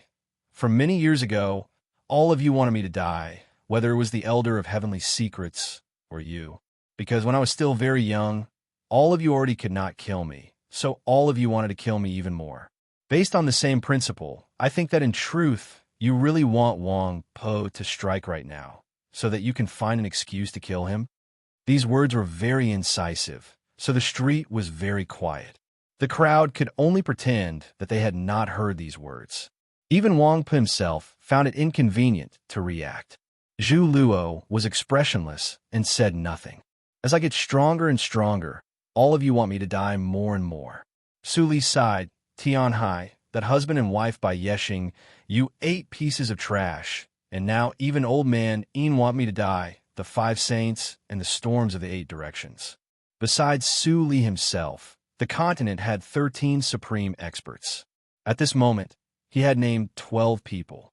He accused these godlike existences of murdering him. I'm not unhappy, because I've never had any interest in standing together with you guys in the divine kingdom. He curled his lips and finally said, I'm just a little regretful. Back then, I should have killed you 8 pieces of trash. Not today. Chapter 397. There is no relationship between the 3 pines and the 5 pines. I haven't watched basketball in years. Because she had received a lot of care and concern, the reason why she took leave the day before yesterday and the day before yesterday was not because something happened at home. In fact, it was because she was sick. It was a minor illness, a common cold and rhinitis, but it was really uncomfortable. Asking for sick leave is often easy to be accused of faking illness, which makes me very unhappy, so I'm used to asking for personal leave now. It's just that right now I'm still feeling very uncomfortable, sir, all over, dizzy, and even my scalp hurts, so I'm writing very slowly to explain to you. As a person of virtue and prestige in the human world, one of the storms of the 8 directions that was like a god in the eyes of the common people. In Su Li's mouth, they were 8 pieces of trash. Moreover, one could not forget that at the very beginning, he had called them old bastards. That was not all. From his tone, it seemed that he could kill the strongest experts of the continent just by saying so. How arrogant and prideful. Even if he was the legendary junior marshal uncle of Mount Lee, those who heard his words still felt that it was too exaggerated, even absurd.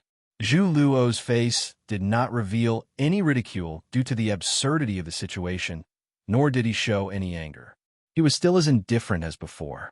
As the sect master of the emotion-severing sect, his Tao heart had been cultivated to be completely emotionless.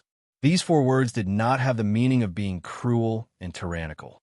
Instead, they were like the bright moon illuminating a snowy plain, aloof and desolate, unaffected by external objects and spiritual senses.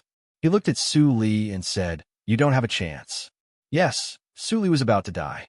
Regardless of whether or not he had the ability to kill the storms of the 8 directions at his peak, or even threaten those 5 saints, he was about to leave this world. What had never happened could only become a mystery that disappeared into the long river of history. But Su Li did not think so. He looked at Zhu Luo and said, Once I recover, the first thing I will do is go to Hanqiu City to kill you. His words were spoken in an extremely casual and indifferent manner, as if he didn't know that Zhu Luo had come to kill him, as if he didn't know that Xuanyang City was his burial ground, as if he would return to Mount Lee in the next moment. Zhu Luo's long hair fluttered in the wind. His eyebrows moved slightly at the same time, finally revealing a trace of ridicule. No, it shouldn't be going to Hanqiu City to kill you, but to Hanqiu City to kill your entire family. Su Li corrected him. Then he looked at Liang Wang's son at the front of the crowd and said, This time, I will learn from my past experience and not make these mistakes again. Senior, that's not right. Qin Changsheng held the reins and looked back at him. Yes, it was wrong to kill an entire family. Even if they didn't eliminate the root of the problem, it could lead to a wildfire in the future. On their journey back south, Su Li believed that he understood Qin Changsheng, this child, very well, but only now did he realize that he did not completely understand him. After a moment of silence, he smiled and said, "Then we won't kill his entire family, just him." It sounded like a joke, but in fact it was a joke. Su Li, who was about to die, had said that he would kill Zhu Luo's entire family in the future. How could he still have a future? Zhu Luo looked at him and said solemnly, "When you leave this world, can't you be serious for once?" Previously, the Archbishop of Xuanyang City, Hua Jiefu, had said similar words to Qin Changsheng. Is it proper to welcome death calmly? Then I don't like this sort of proper. Between dying on the battlefield in the mountains and dying on a comfortable bed and in the embrace of a beauty, I would naturally choose the latter. Su Li said, "Speaking of which, I really don't understand just what you old guys are living for. If we're talking about benefits, I can't see how much you can gain from this matter. It seems that you're also rather miserable. After all, this is Tianliang County. Those old guys can hide in their own dwellings and capitals, but you can't hide." After a moment of silence, Zhu Luo said, "There are some matters that have to be resolved sooner or later. From start to finish, this great personage of virtue and prestige from Tianliang County had no intention of appearing in Xuanyang City, because even he was unwilling to personally kill Su Li. At the very least, his hands could not be stained with Su Li's blood. Only when Wang Po appeared, his blade breaking through the snowy sky and the crowd retreating, did he have no choice but to appear. Su Li looked at him and jeered. "Then have you ever thought about how you'll resolve this matter in the future? Although there are many people in the South who want me to die, I'm still an idol of the South. If your hands are stained with my blood, then the anger of the Southerners will be borne by your Zhu clan and the emotion-severing sect. Have you mentally prepared yourself for this?" Zhu Luo said nothing. For a person like him, his Tao heart was immeasurable and the affairs of the world were clear. How could he not clearly calculate the current situation? However, just as he had said, since this matter had occurred in Tianliang County, he could only resolve it. After living for several hundred years, in the end, you still have to be used as a blade by others. Su Li looked at him sympathetically and said, "How did your mother give birth to an idiot like you? When your father in the underworld finds out that the Zhu clan will weaken day by day because of your decision today, will he regret giving birth to an idiot like you?" Sharp and ear-piercing, each word piercing the heart. However, it was not only because these words were profanities, but also because these words were not wrong. Words that were not wrong were swords. Given Su Li's ability, even if Zhu Luo's Tao heart was as firm as a rock, it would still leave behind a few marks. Zhu Luo looked at that fellow on the horse who was already so weak that he couldn't even raise his arm and said, "The torrential river is divided into two sides. Even if you only look and don't speak, you still have to choose a side." He was talking about Su Li, talking about why the entire continent wanted to kill Su Li. 10 some years ago, after the bloody incident in the Orthodox Academy, the Great Zhou was in the midst of internal strife. The Longevity sect and the Liang estate joined hands, intending to invade the north. However, Su Li was not willing, and even used the sword in his hand to break this major undertaking. For the past 100-some years, both the Tianhai Divine Empress and the Pope had wanted to unite the North and the South, but Su Li still would not do it. Relying on the sword in his hand, he stood in the South, forcefully stopping the momentum of the world from moving forward. In these two matters, no matter what Su Li chose, he would not fall into the current crisis. However, he chose neither. His attitude was extremely proud and clear. If I were a pillar, I should stand in the middle of the great river. If I were duckweed, I should go with the flow. I am Su Li, so why should I stand on the shore? Zhu Luo said no more. Mount Li will continue to exist, but it will no longer have you. This was respect and also a declaration. The streets of Xuanyang City were silent. The dark clouds gradually thickened, and more raindrops slowly drifted down. Is a Mount Li without me still Mount Li? Su Li expressionlessly gazed to the south. As he thought about what might be happening at Mount Li, his heart was heavy. This was not a declaration of arrogance, but worry.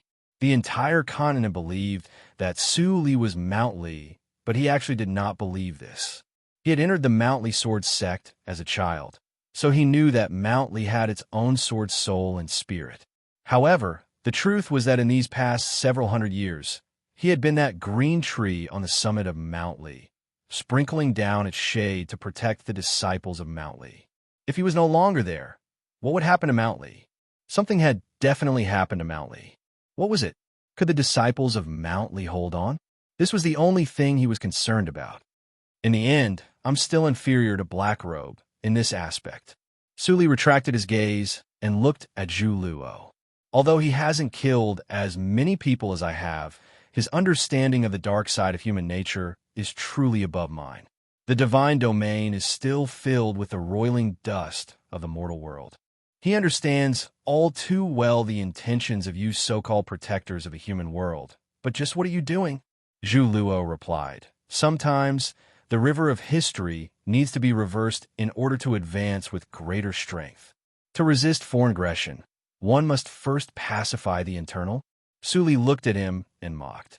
Then how about you advise those people of the Chan imperial clan not to think about becoming emperor? Or how about you advise Tianhai to abdicate? After a moment of silence, Zhu Luo spoke of a passage from the Taoist canon, containing some hidden meaning. What I don't like the most is the way you guys act. Su Li didn't care at all how many profound truths were contained in this passage from the Taoist canon. He said, "It's not fun at all. It truly isn't fun." Xiao Zhang, who had been silent this entire time, shook his head. The rain-soaked white paper on his face made slapping sounds, as if he was slapping someone in the face. Then he turned around, carrying the metal spear on his back, and walked towards the end of the long street. He had come to Xuanyang City to kill Su Li. If someone came to kill him now, Su Li would definitely die. So what was the point of him staying? For a person like Su Li, even if he was heavily injured and unable to fight back, killing him was still interesting, but watching him die was not fun at all. Liang Wang's son did not leave, nor did those several hundred cultivators. They stood in the increasingly heavy rain, silently watching those people on the street. They were waiting to see how Su Li would die. Su Li stroked the wet mane of the fine horse beneath him and said, "You guys can go now." These words were obviously said to Qin Changsheng and Wang Pe. Although he loathed calmly welcoming death or returning to the Sea of Stars, in the end, he still had to maintain some bearing. After all, he was the junior martial uncle of Mount Lee. Su Li had thought about how a person should spend their life many times, but in the end, he still could not come to a conclusion.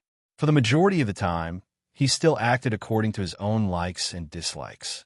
However, he had long since come to a conclusion about how a person's life should end.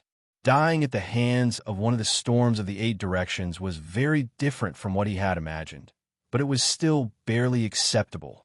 Qin Changsheng held the reins and lowered his head to look at the raindrops in front of his boots, saying nothing. Now that things had gotten to this point, there was no meaning in doing anything else. It was this world that wanted to kill Su Li, and the person on the other end of the rainy street was this world's strongest expert. No matter how fast or how strong his sword was, it was impossible for him to stop his opponent. Wang Po also said nothing, but he began to roll up his sleeve. His movements were very slow, very focused, very careful. He rolled up the sleeve on his right arm to his elbow. In this way, he should be able to wield his blade a little faster. Su Li's expression turned slightly cold. His previous heart-rending words, saying that Zhu Luo and the other storms of the 8 directions wanted to find a chance to kill a junior like Wang Pe, was precisely to protect Wang Po's life. His hands were stained with too much blood. Zhu Luo could find many excuses after the fact, but killing Wang Po was different. Without a firm enough reason, any action against Wang Po could be interpreted as jealousy of the wise and ability. Because he did not want to be replaced by a shockingly talented junior, he could disregard the overall interests of humanity and mercilessly kill Wang Po. As long as Wang Po did not take the initiative to attack, under the watch of several hundred gazes, Zhu Luo would be unable to do anything to Wang Po. It was even to the extent that he and the other storms of the 8 directions would have to pay special attention to Wang Po's safety in the following period of time. But Wangpa had no intention of giving way. He rolled up his sleeve, exposing his arm, preparing to strike. The rainy street grew quieter and quieter. Suli calmly looked at Wangpa. Zhu Luo calmly looked at Wangpa. Wangpa acted like he did not know anything. He began to use his sleeve to wipe his blade, his expression calm and focused, his movements slow and serious. Zhu Luo suddenly began to laugh, because he had finally truly become angry. One could not sense any anger from his smile, but Xuanyang City could sense it very clearly. The dark clouds in the sky pressed down even lower, and the rain instantly became torrential. This was the majesty of the divine domain, like the might of the heavens. Then, he withdrew his smile and looked at Wang Po with an expressionless face. "You are prepared to attack me?" Chapter 398. Zhu Luo's words seemed calm, but they were actually extremely unyielding and tyrannical. Everyone knew that these words actually meant, "You actually dare to attack me?" Wang Po's 2 feet did not move. He rolled up his sleeves and began to wipe his blade. He was only preparing for battle, but he had not even attacked. This already made Zhu Luo extremely angry, because it had been many years since someone had dared to attack him. The storms of the 8 directions were almost like gods. Any action that attempted to attack gods was provocation, blasphemy, seeking death. Even if it was just a gesture, it could not be accepted, even if that person was Wang Po of Tianliang. The people on the rainy street were also shocked. They did not understand why Wang Po would do this. He had no chance. Zhu Luo's level of cultivation had long ago surpassed the secular world and entered the divine domain. Not counting the White Emperor couple, there were 12 supreme experts in the human world, and he was one of them. Wang Po was ranked at the top of the Proclamation of Liberation, the undisputed supreme expert of the middle generation. Back then, he had truly shocked the world by entering the upper level of star condensation at the age of 40, but the distance from the Saint Realm was like the distance between the sea of stars and a swamp. Many people thought that Wang Po would enter the divine domain in the future and become a new generation of storms of the 8 directions, perhaps even achieving even greater accomplishments. But that was assuredly a matter of several decades, or even several centuries. In front of Zhu Luo, the current Wang Po was just a junior that could only bow his head and receive instruction. Yet he wanted to attack Zhu Luo? Junior does not dare. Wang Po raised his head and calmly, even somewhat woodenly, stared at Zhu Luo. Zhu Luo's expression gradually calmed, and the mood on the rainy street somewhat relaxed.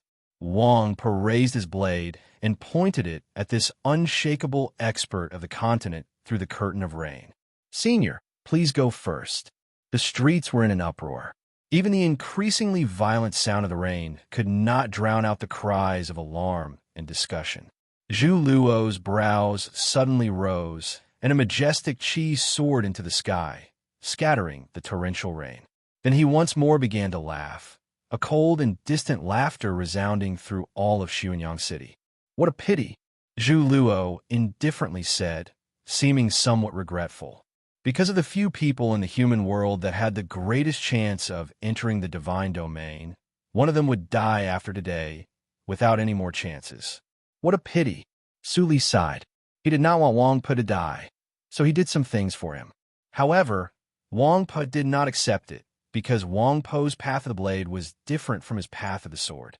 It was also different from Zhou Dufu's path of the blade back then. His blade emphasized on the word straight.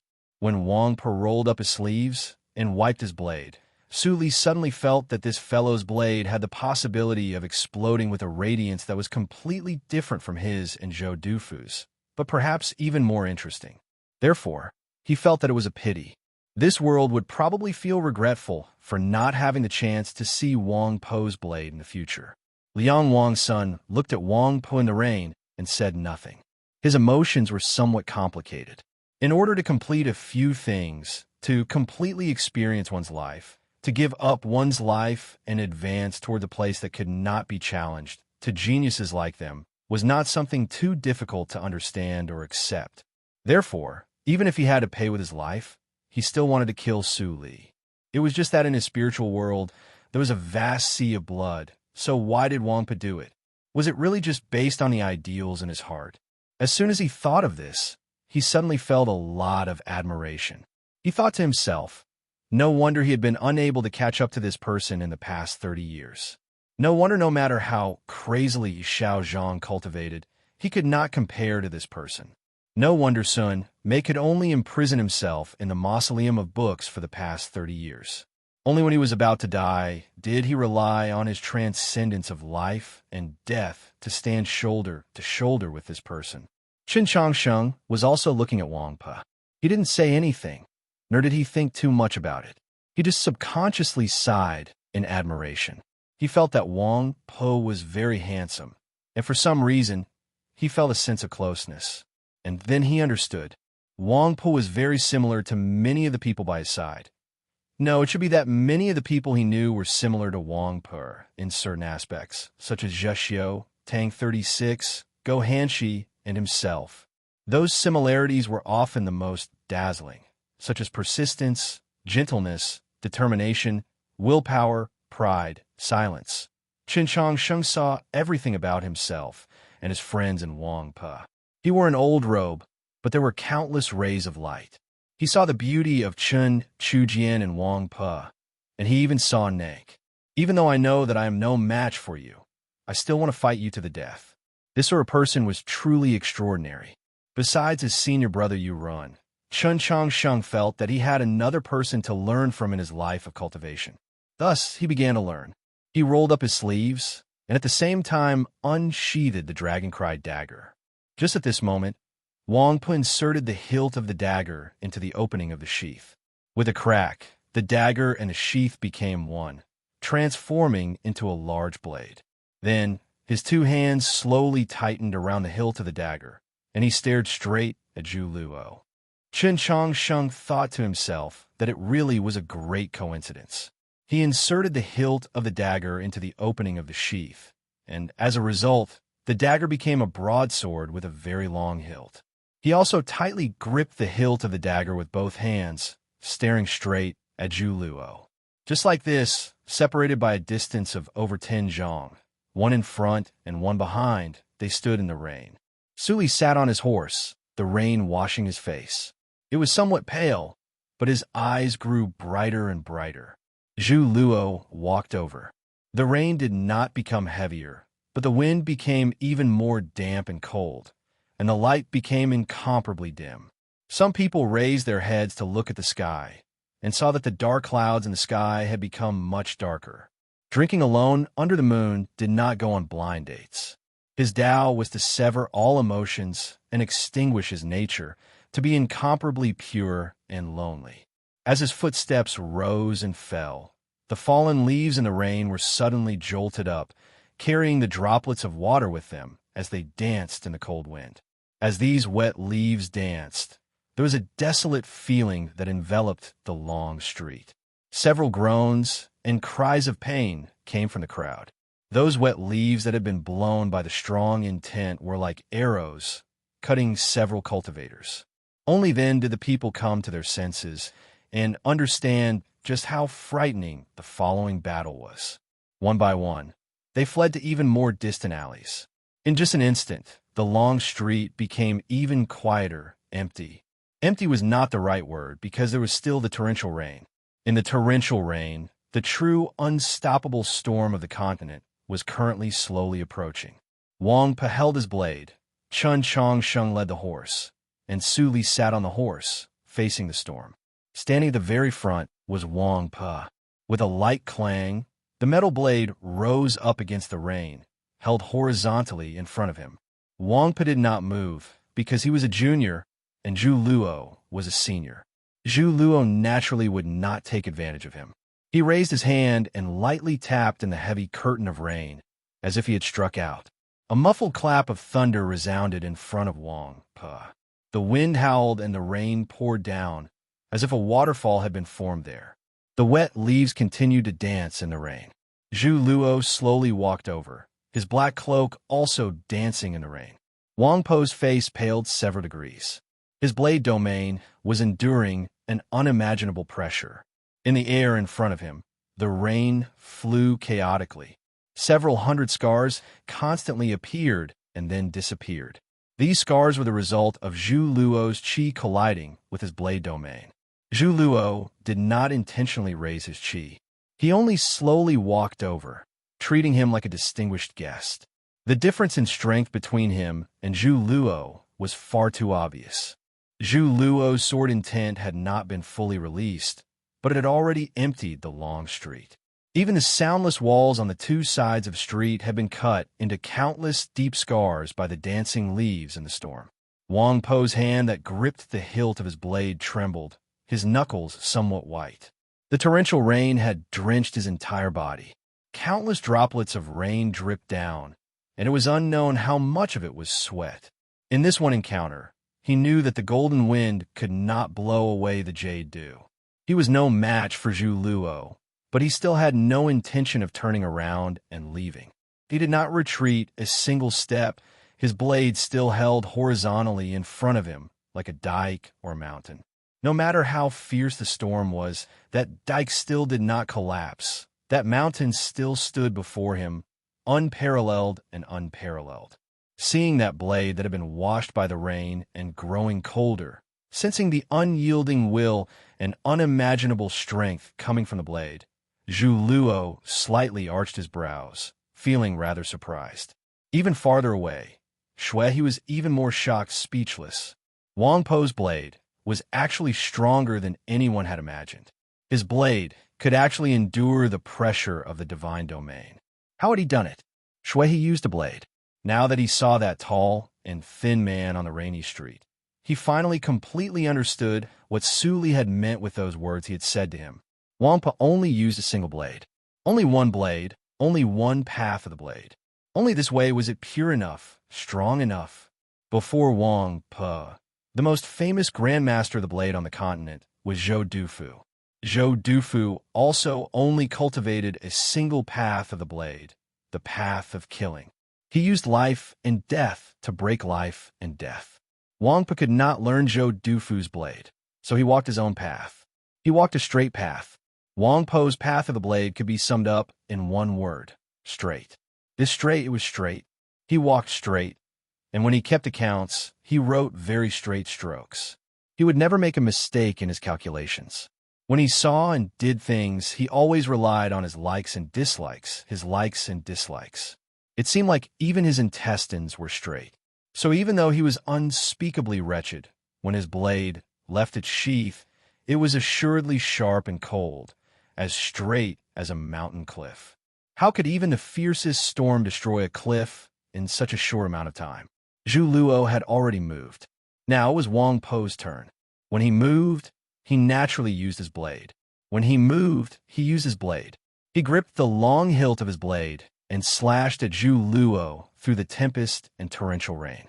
Without question, this was assuredly the strongest blade of Wang Po's life, because Zhu Luo was assuredly the strongest opponent he had encountered in his life. If not for Su Li, logically speaking, before he stepped into the threshold of the Saint Realm, he would have had no reason to fight with Zhu Luo, and for the benefit of humanity as a whole, Zhu Luo would also not have attacked him. In other words, this battle had occurred several decades in advance, perhaps even 100 years. The blade energy flourished, its edge piercing through all the curtains of rain and arriving in front of Zhu Luo.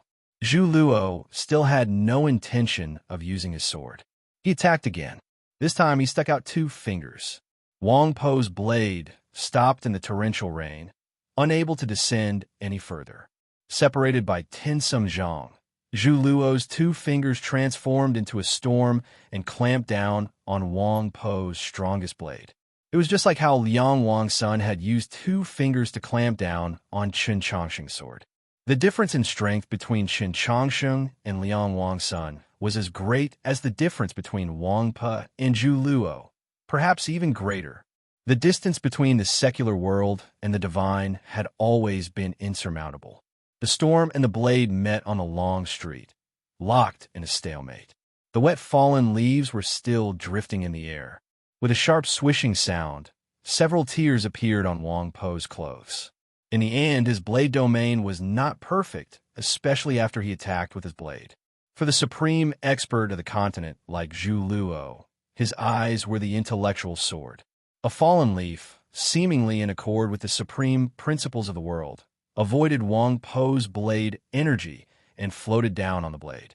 An unimaginable amount of true essence followed this leaf and simultaneously descended. The blade fell like a large mountain. Wang Po's face was snow white, blood seeping from the corner of his lips. His blade domain had been broken. What to do? He suddenly took a step forward. Then he lowered his waist, bent his knees, and turned his wrist. He drew back his blade. The blade flew through the rain, returning with a light clang. The fallen leaf was instantly reduced to shreds. Su Li's cheers resounded through the torrential rain. Good blade. Using words to present an image is truly very difficult. I've always paid great attention to this aspect, and I personally believe that I've always done a good job. But when the real image appears, it will definitely have a different kind of beauty. Recently, the film adaptation of Choosing the Heavens will slowly begin. This will definitely be an extremely long process. The concept film I made in advance feels pretty good. In a little while, I'll send it to WeChat for everyone to see. See you tomorrow. Chapter 399. The blade that Wang Pa had chopped at Zhu Luo at the very beginning was the strongest blade he had ever used in his life. Sully did not react at all. At this moment, Wang Pa withdrew his blade, but his cheers pierced through the torrential rain and fell into everyone's ears. Because besides Zhu Luo, he was the only expert walking in the divine domain. Only he could understand just how difficult it was for Wang Pa to sheath his blade. And this strike had cut through that wet leaf. What did this mean? This meant that Wang Pa had seen through the storm that Zhu Luo had brought with him. For an upper-level star condensation cultivator to be able to cross the threshold and see the laws of that world was just an inconceivable matter. Seeing through it was already an extremely difficult task, let alone striking it. Wang Po's comprehension of the path of the blade was truly so deep that it did not seem like he had only cultivated for a few decades. It seemed like he had already immersed himself in it for several hundred years. Su Li had seen countless cultivation geniuses in his life, and had personally taught Xiushan Jun, Qi Jian, and Chun Changsheng, but he was still stunned by the talent hidden within this strike. The blade, washed by the rain, clashed with the wet leaf in the air. Anything that was wet would become heavy. Right now, this leaf was as heavy as a mountain, but it still couldn't resist the cleaving of the metal blade. With a muffled boom, the wet leaf turned into countless fragments that flew in all directions. It was as if a rapidly expanding ball had appeared on the gloomy, rainy street. Berserk true essence accompanied the countless leaves. The hard stone ground was pierced with countless holes, and the walls of the street that had long since been scarred by the blade were cut into piles of sand. Wang Pa held his blade horizontally in front of him, the blade domain once more spreading out. His body, as well as Chun Changsheng, who was holding the reins, and Su Li, who was on the horse, were all protected behind the metal blade. The dense and crisp sounds of collisions resounded through the street, like tens of thousands of needles simultaneously falling on the smooth metal surface, an unending chain. The wind in the torrential rain also grew even faster, blowing at everything. Several li away, in the ruins of an inn, an exquisite abacus rested in the dirty water.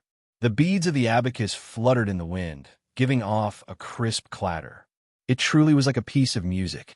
The wind and rain gradually ceased, the street gradually grew quiet, and the beads on the abacus gradually came to a stop.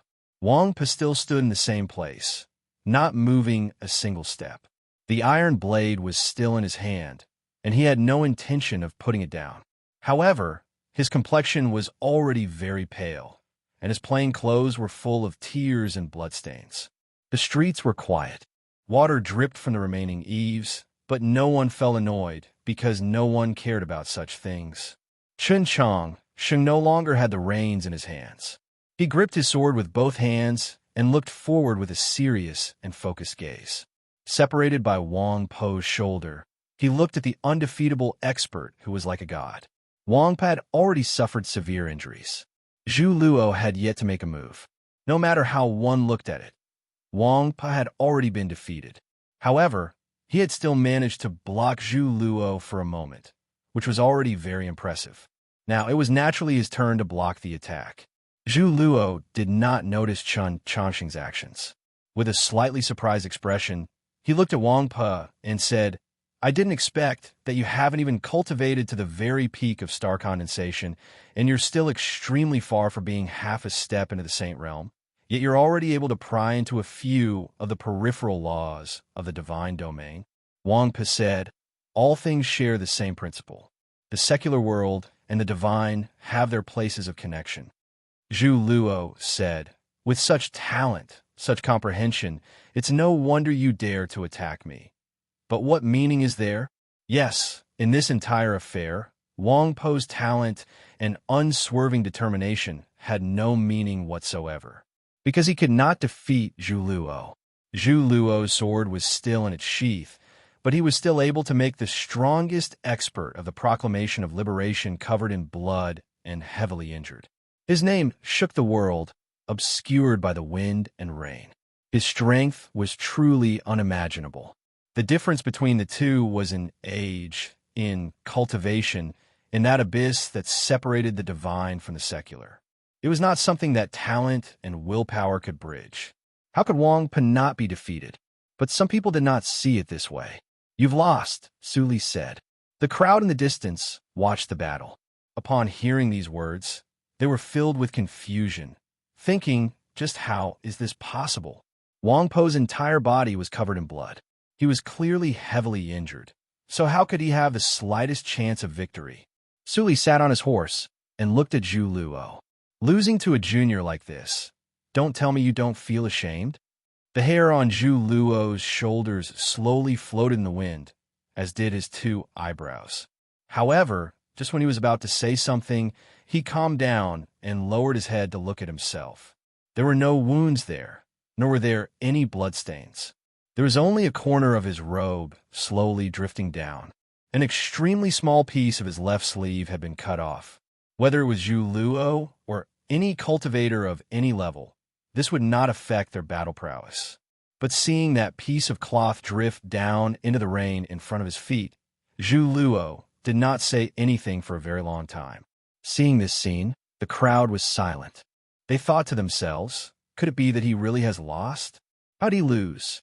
No one understood Su Li's words or Zhu Luo's silence.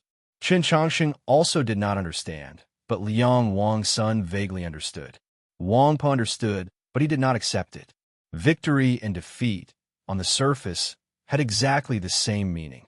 It was just that in certain moments, in certain special circumstances, defeat did not mean that you had lost. For example, a scoundrel dressed in black and white had his head smashed into the cement, but he still picked up a piece of wood and lightly smashed the bald head of a peerless villain. This was meaningless, but he had won. Su Li naturally would not use this kind of judgment to evaluate the first exchange between Wang Pa and Zhu Luo.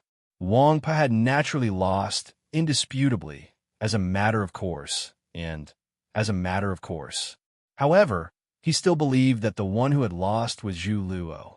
Zhu Luo's current reaction indicated that, on a certain level, he approved of Su Li's words.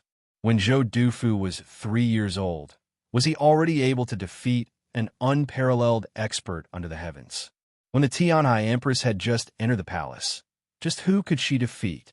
When you were Wang Po's age, could you defeat him? This was what Su Li wanted to say to Zhu Luo. It sounded rather unreasonable, but it was actually very reasonable.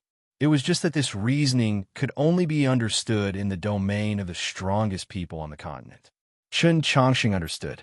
Somewhat at a loss, he thought to himself, if we were to compare people of the same age, then there's still Su Yorong and Lady Chen Shujian.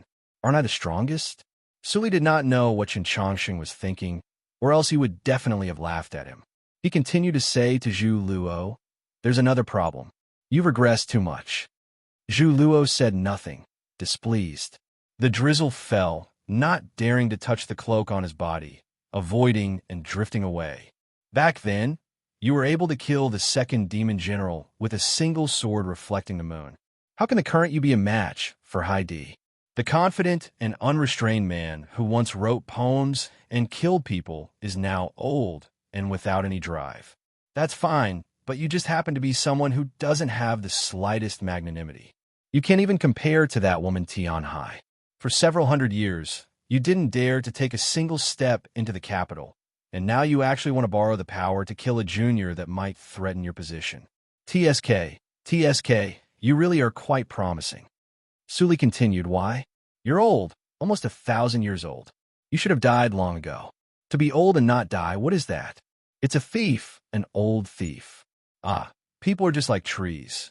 When they're at their strongest, they should do their utmost to swagger in the spring winds. When they've lived for too long, they should still struggle to live.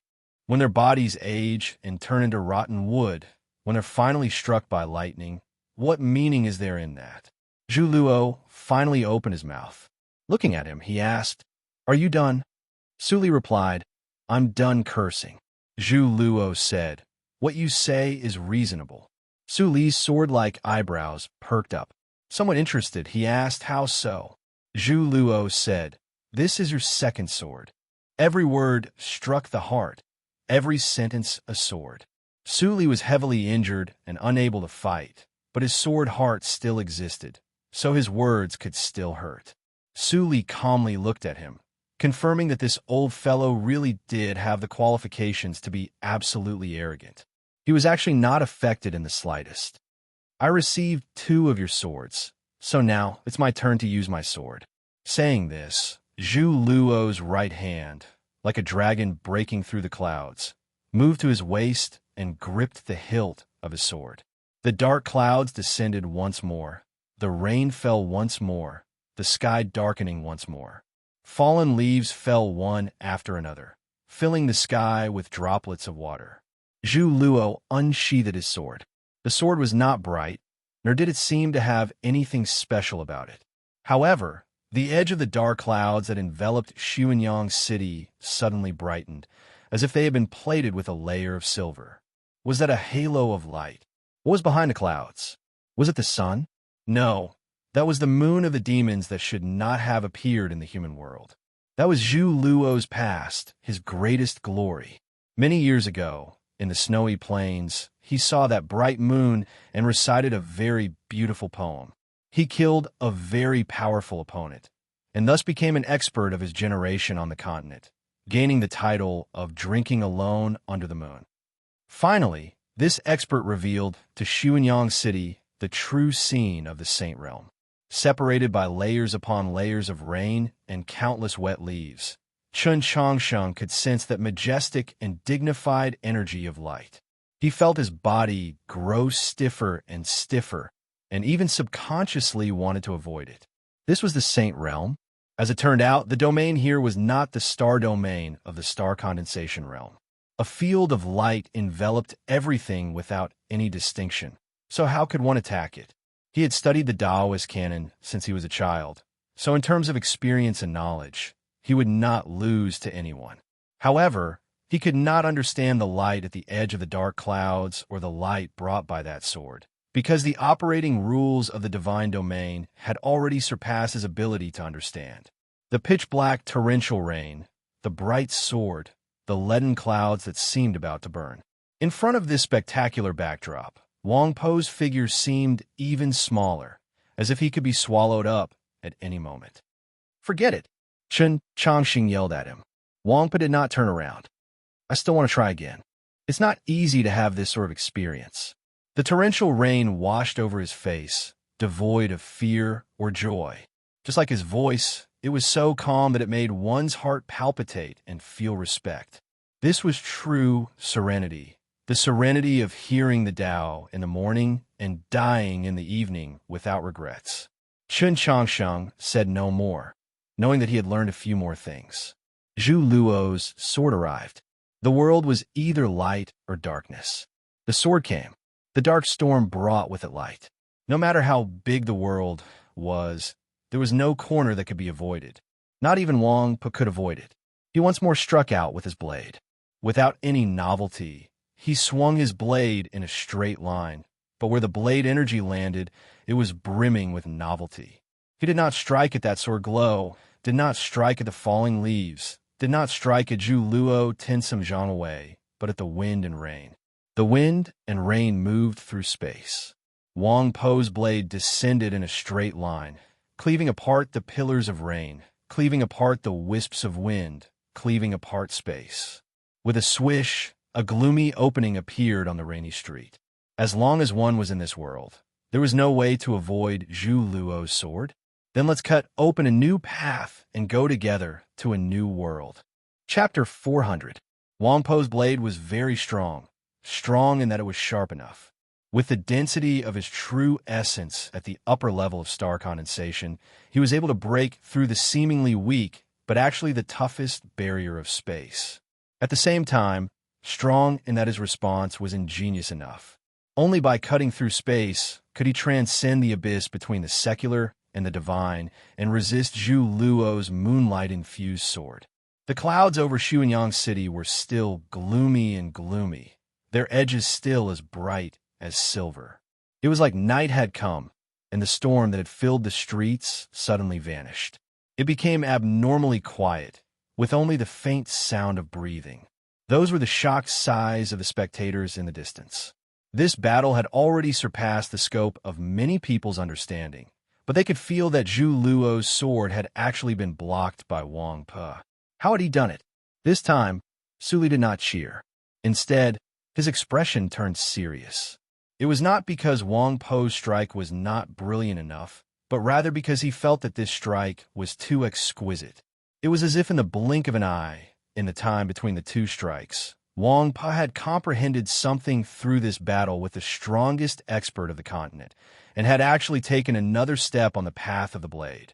If this was true, then Wang Po's talent and cultivation could truly be said to be world-shaking. Moreover, this sort of opportunity could be said to be extremely rare. If he could survive this battle and completely absorb the precious experience from it, then perhaps he could break through to the peak of the star condensation realm in a very short amount of time, and even see the threshold of the Saint realm. But would Wang Po be able to survive? Especially after his two saber strikes had amply proven that he could threaten Zhu Luo's position as one of the storms of the eight directions in a few decades? Suli did not hold any hope for this, so his expression grew even more solemn. He felt that it was such a pity. The wind and rain rose again, and the sound of the rain falling was like a drum. Zhu Luo's sword brought endless wind and rain. After the wind and rain, there would be a rainbow. Behind the wind and rain, in the distant northern sky, there would be a bright moon. There was light and there was darkness. Most of the light and darkness were swallowed by the spatial cracks on the street, and their power was greatly reduced. This was also the reason why Wang Po could still raise his blade in the heavy rain. But in the end, the storms of the eight directions were not ordinary cultivating experts. They were the strongest experts of the continent, possessing an unimaginable amount of true essence, an unimaginable intelligence and combat experience, and the most dazzling brilliance. In the end, Wang Po's blade was unable to restrain that light. It was just like how the dark clouds over Xuanyang City were incapable of obscuring the moon. In the end, the edge of the clouds was plated with a silver edge. The rainy street was dark and gloomy like the night. The spatial crack cut open by the metal blade was so dark that it made one's heart palpitate. However, at some point, the edges of those pitch-black spatial cracks had lit up. The light came from Zhu Luo's sword. The sword glows, accompanied by the howling wind and torrential rain, arrived in front of Wang Po. At this moment, his metal blade needed to continue cleaving through the rainy street, maintaining a sufficient number of cracks in space so that Zhu Luo's moon reflection sword could not break through to his front. When it reached Chun Changsheng and Suli behind him, he had no way of paying attention to those sword glows. Those sword lights were not very bright, and even appeared somewhat dim. Wang Po's so-called perfect saber domain could not block them at all. As the sword light descended, there was a ripping sound as Wang Po's clothes were torn to shreds. Several extremely clear sword scars appeared on his body that had undergone perfect purification, and fresh blood slowly seeped out from these sword scars. The sword light kept flashing past his iron saber and landed on his body. It seemed to be an understatement, but it was actually unforgettable. Every sword glow would cut open a wound on his body, drawing out a stream of blood. Wang Po's face grew even paler, without the slightest trace of blood. In the gloomy, rainy street, it seemed especially hair-raising. His expression was still calm and resolute, but that pair of very special eyebrows drooped even more fiercely, making him seem rather dejected. He seemed even more bitter and bitter than usual. Yes, his current situation was truly very bitter. Zhu Luo's sword glows were cutting into his body, almost like a death by 1,000 cuts. How could he not be in pain? This pain was still in his mind, in his heart.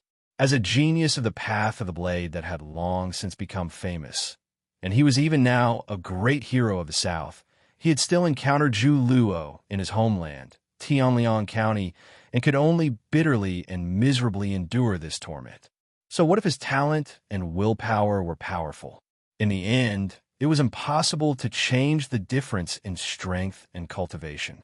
It was just like what the Wang clan had encountered many years ago in Tianliang County. It was so despairing. How could it not be bitter? Only if he put away his blade, left the rainy street, and chose to avoid would he be able to escape this bitterness. However, there were many bitterness in life that could not be avoided. Wang Pa had grown accustomed to these bitter days, so he was keenly aware of this. So he had no intention of avoiding it all. His eyebrows drooped, his expression distressed, his head slightly lowered, tightly gripping his blade as he stood in the torrential rain. He allowed those sword glows that passed through his blade intent to leave behind line after line of blood on his body, and allowed those blood to be washed clean by the increasingly heavy rain. The blade intent on the rainy street was still straight, and the cracks in space it cut open were still straight.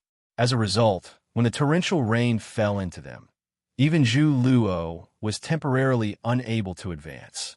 The vast majority of his sword intent could not reach this side. Wang Po also stood very straight. But how much longer could he stand? How much longer could he hold the blade in his hand? The torrential rain was bitter and cold, and the fierce wind gradually grew stronger.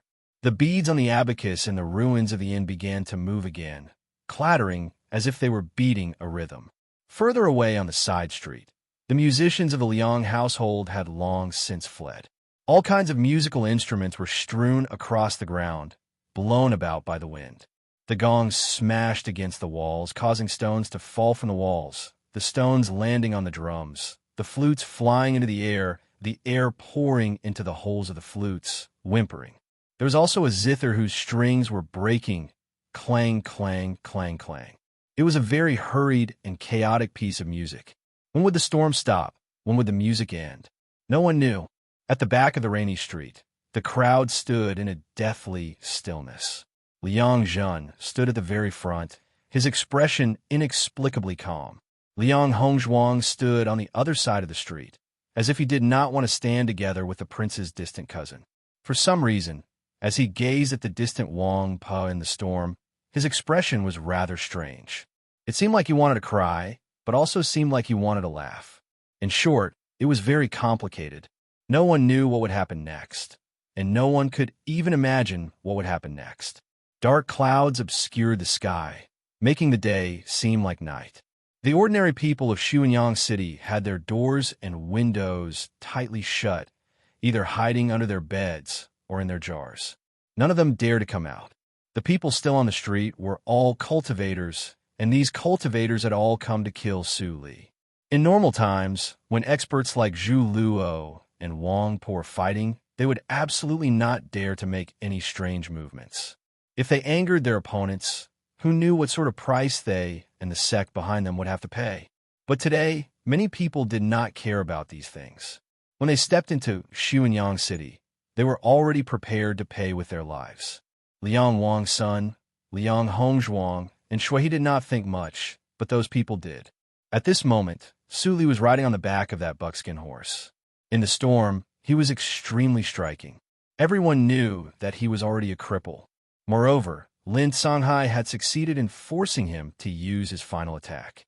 And Qin Changsheng had also paid a great price to block Xiao Zhang and Liang Wangsuan's attacks, so he was probably very tired. As for Wang Pe, he was currently being suppressed by Zhu Luo's sword to the point where it was difficult for him to move. Then, if they attacked Su Li now, who could save him? Who could still block Su Li's spear? Many people thought so, and so they began to do so. Under the cover of the wind and rain, they walked out of the alley and walked toward the man on horseback on the rainy street. Liang Zhen and Liang Hongzhuang looked at those people walking past them, feeling the chill and killing intent from their bodies. They said nothing did not stop them, nor did they make sound. The buckskin horse's reins hung in the rain. Perhaps it was because of the breed of the horse, or perhaps it was because of Su Li, but the phenomenon brought about by Zhu Luo's sword and the terrifying ripples of battle chi Tinsum Zhangwei did not frighten this steed. Instead, it obediently lowered its head. Qin Changsheng also lowered his head, silently gazing at the ripples in the rain.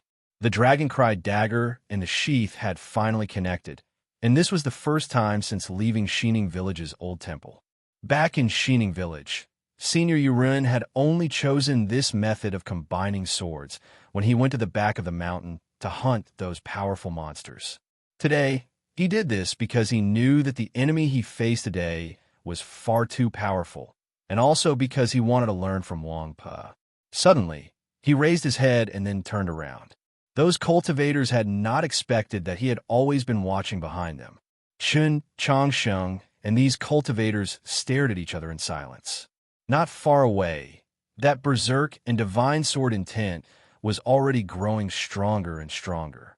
Qin Changsheng did not pay attention to that side. Over there was Wang Pe. Right now, he only needed to pay attention to this side.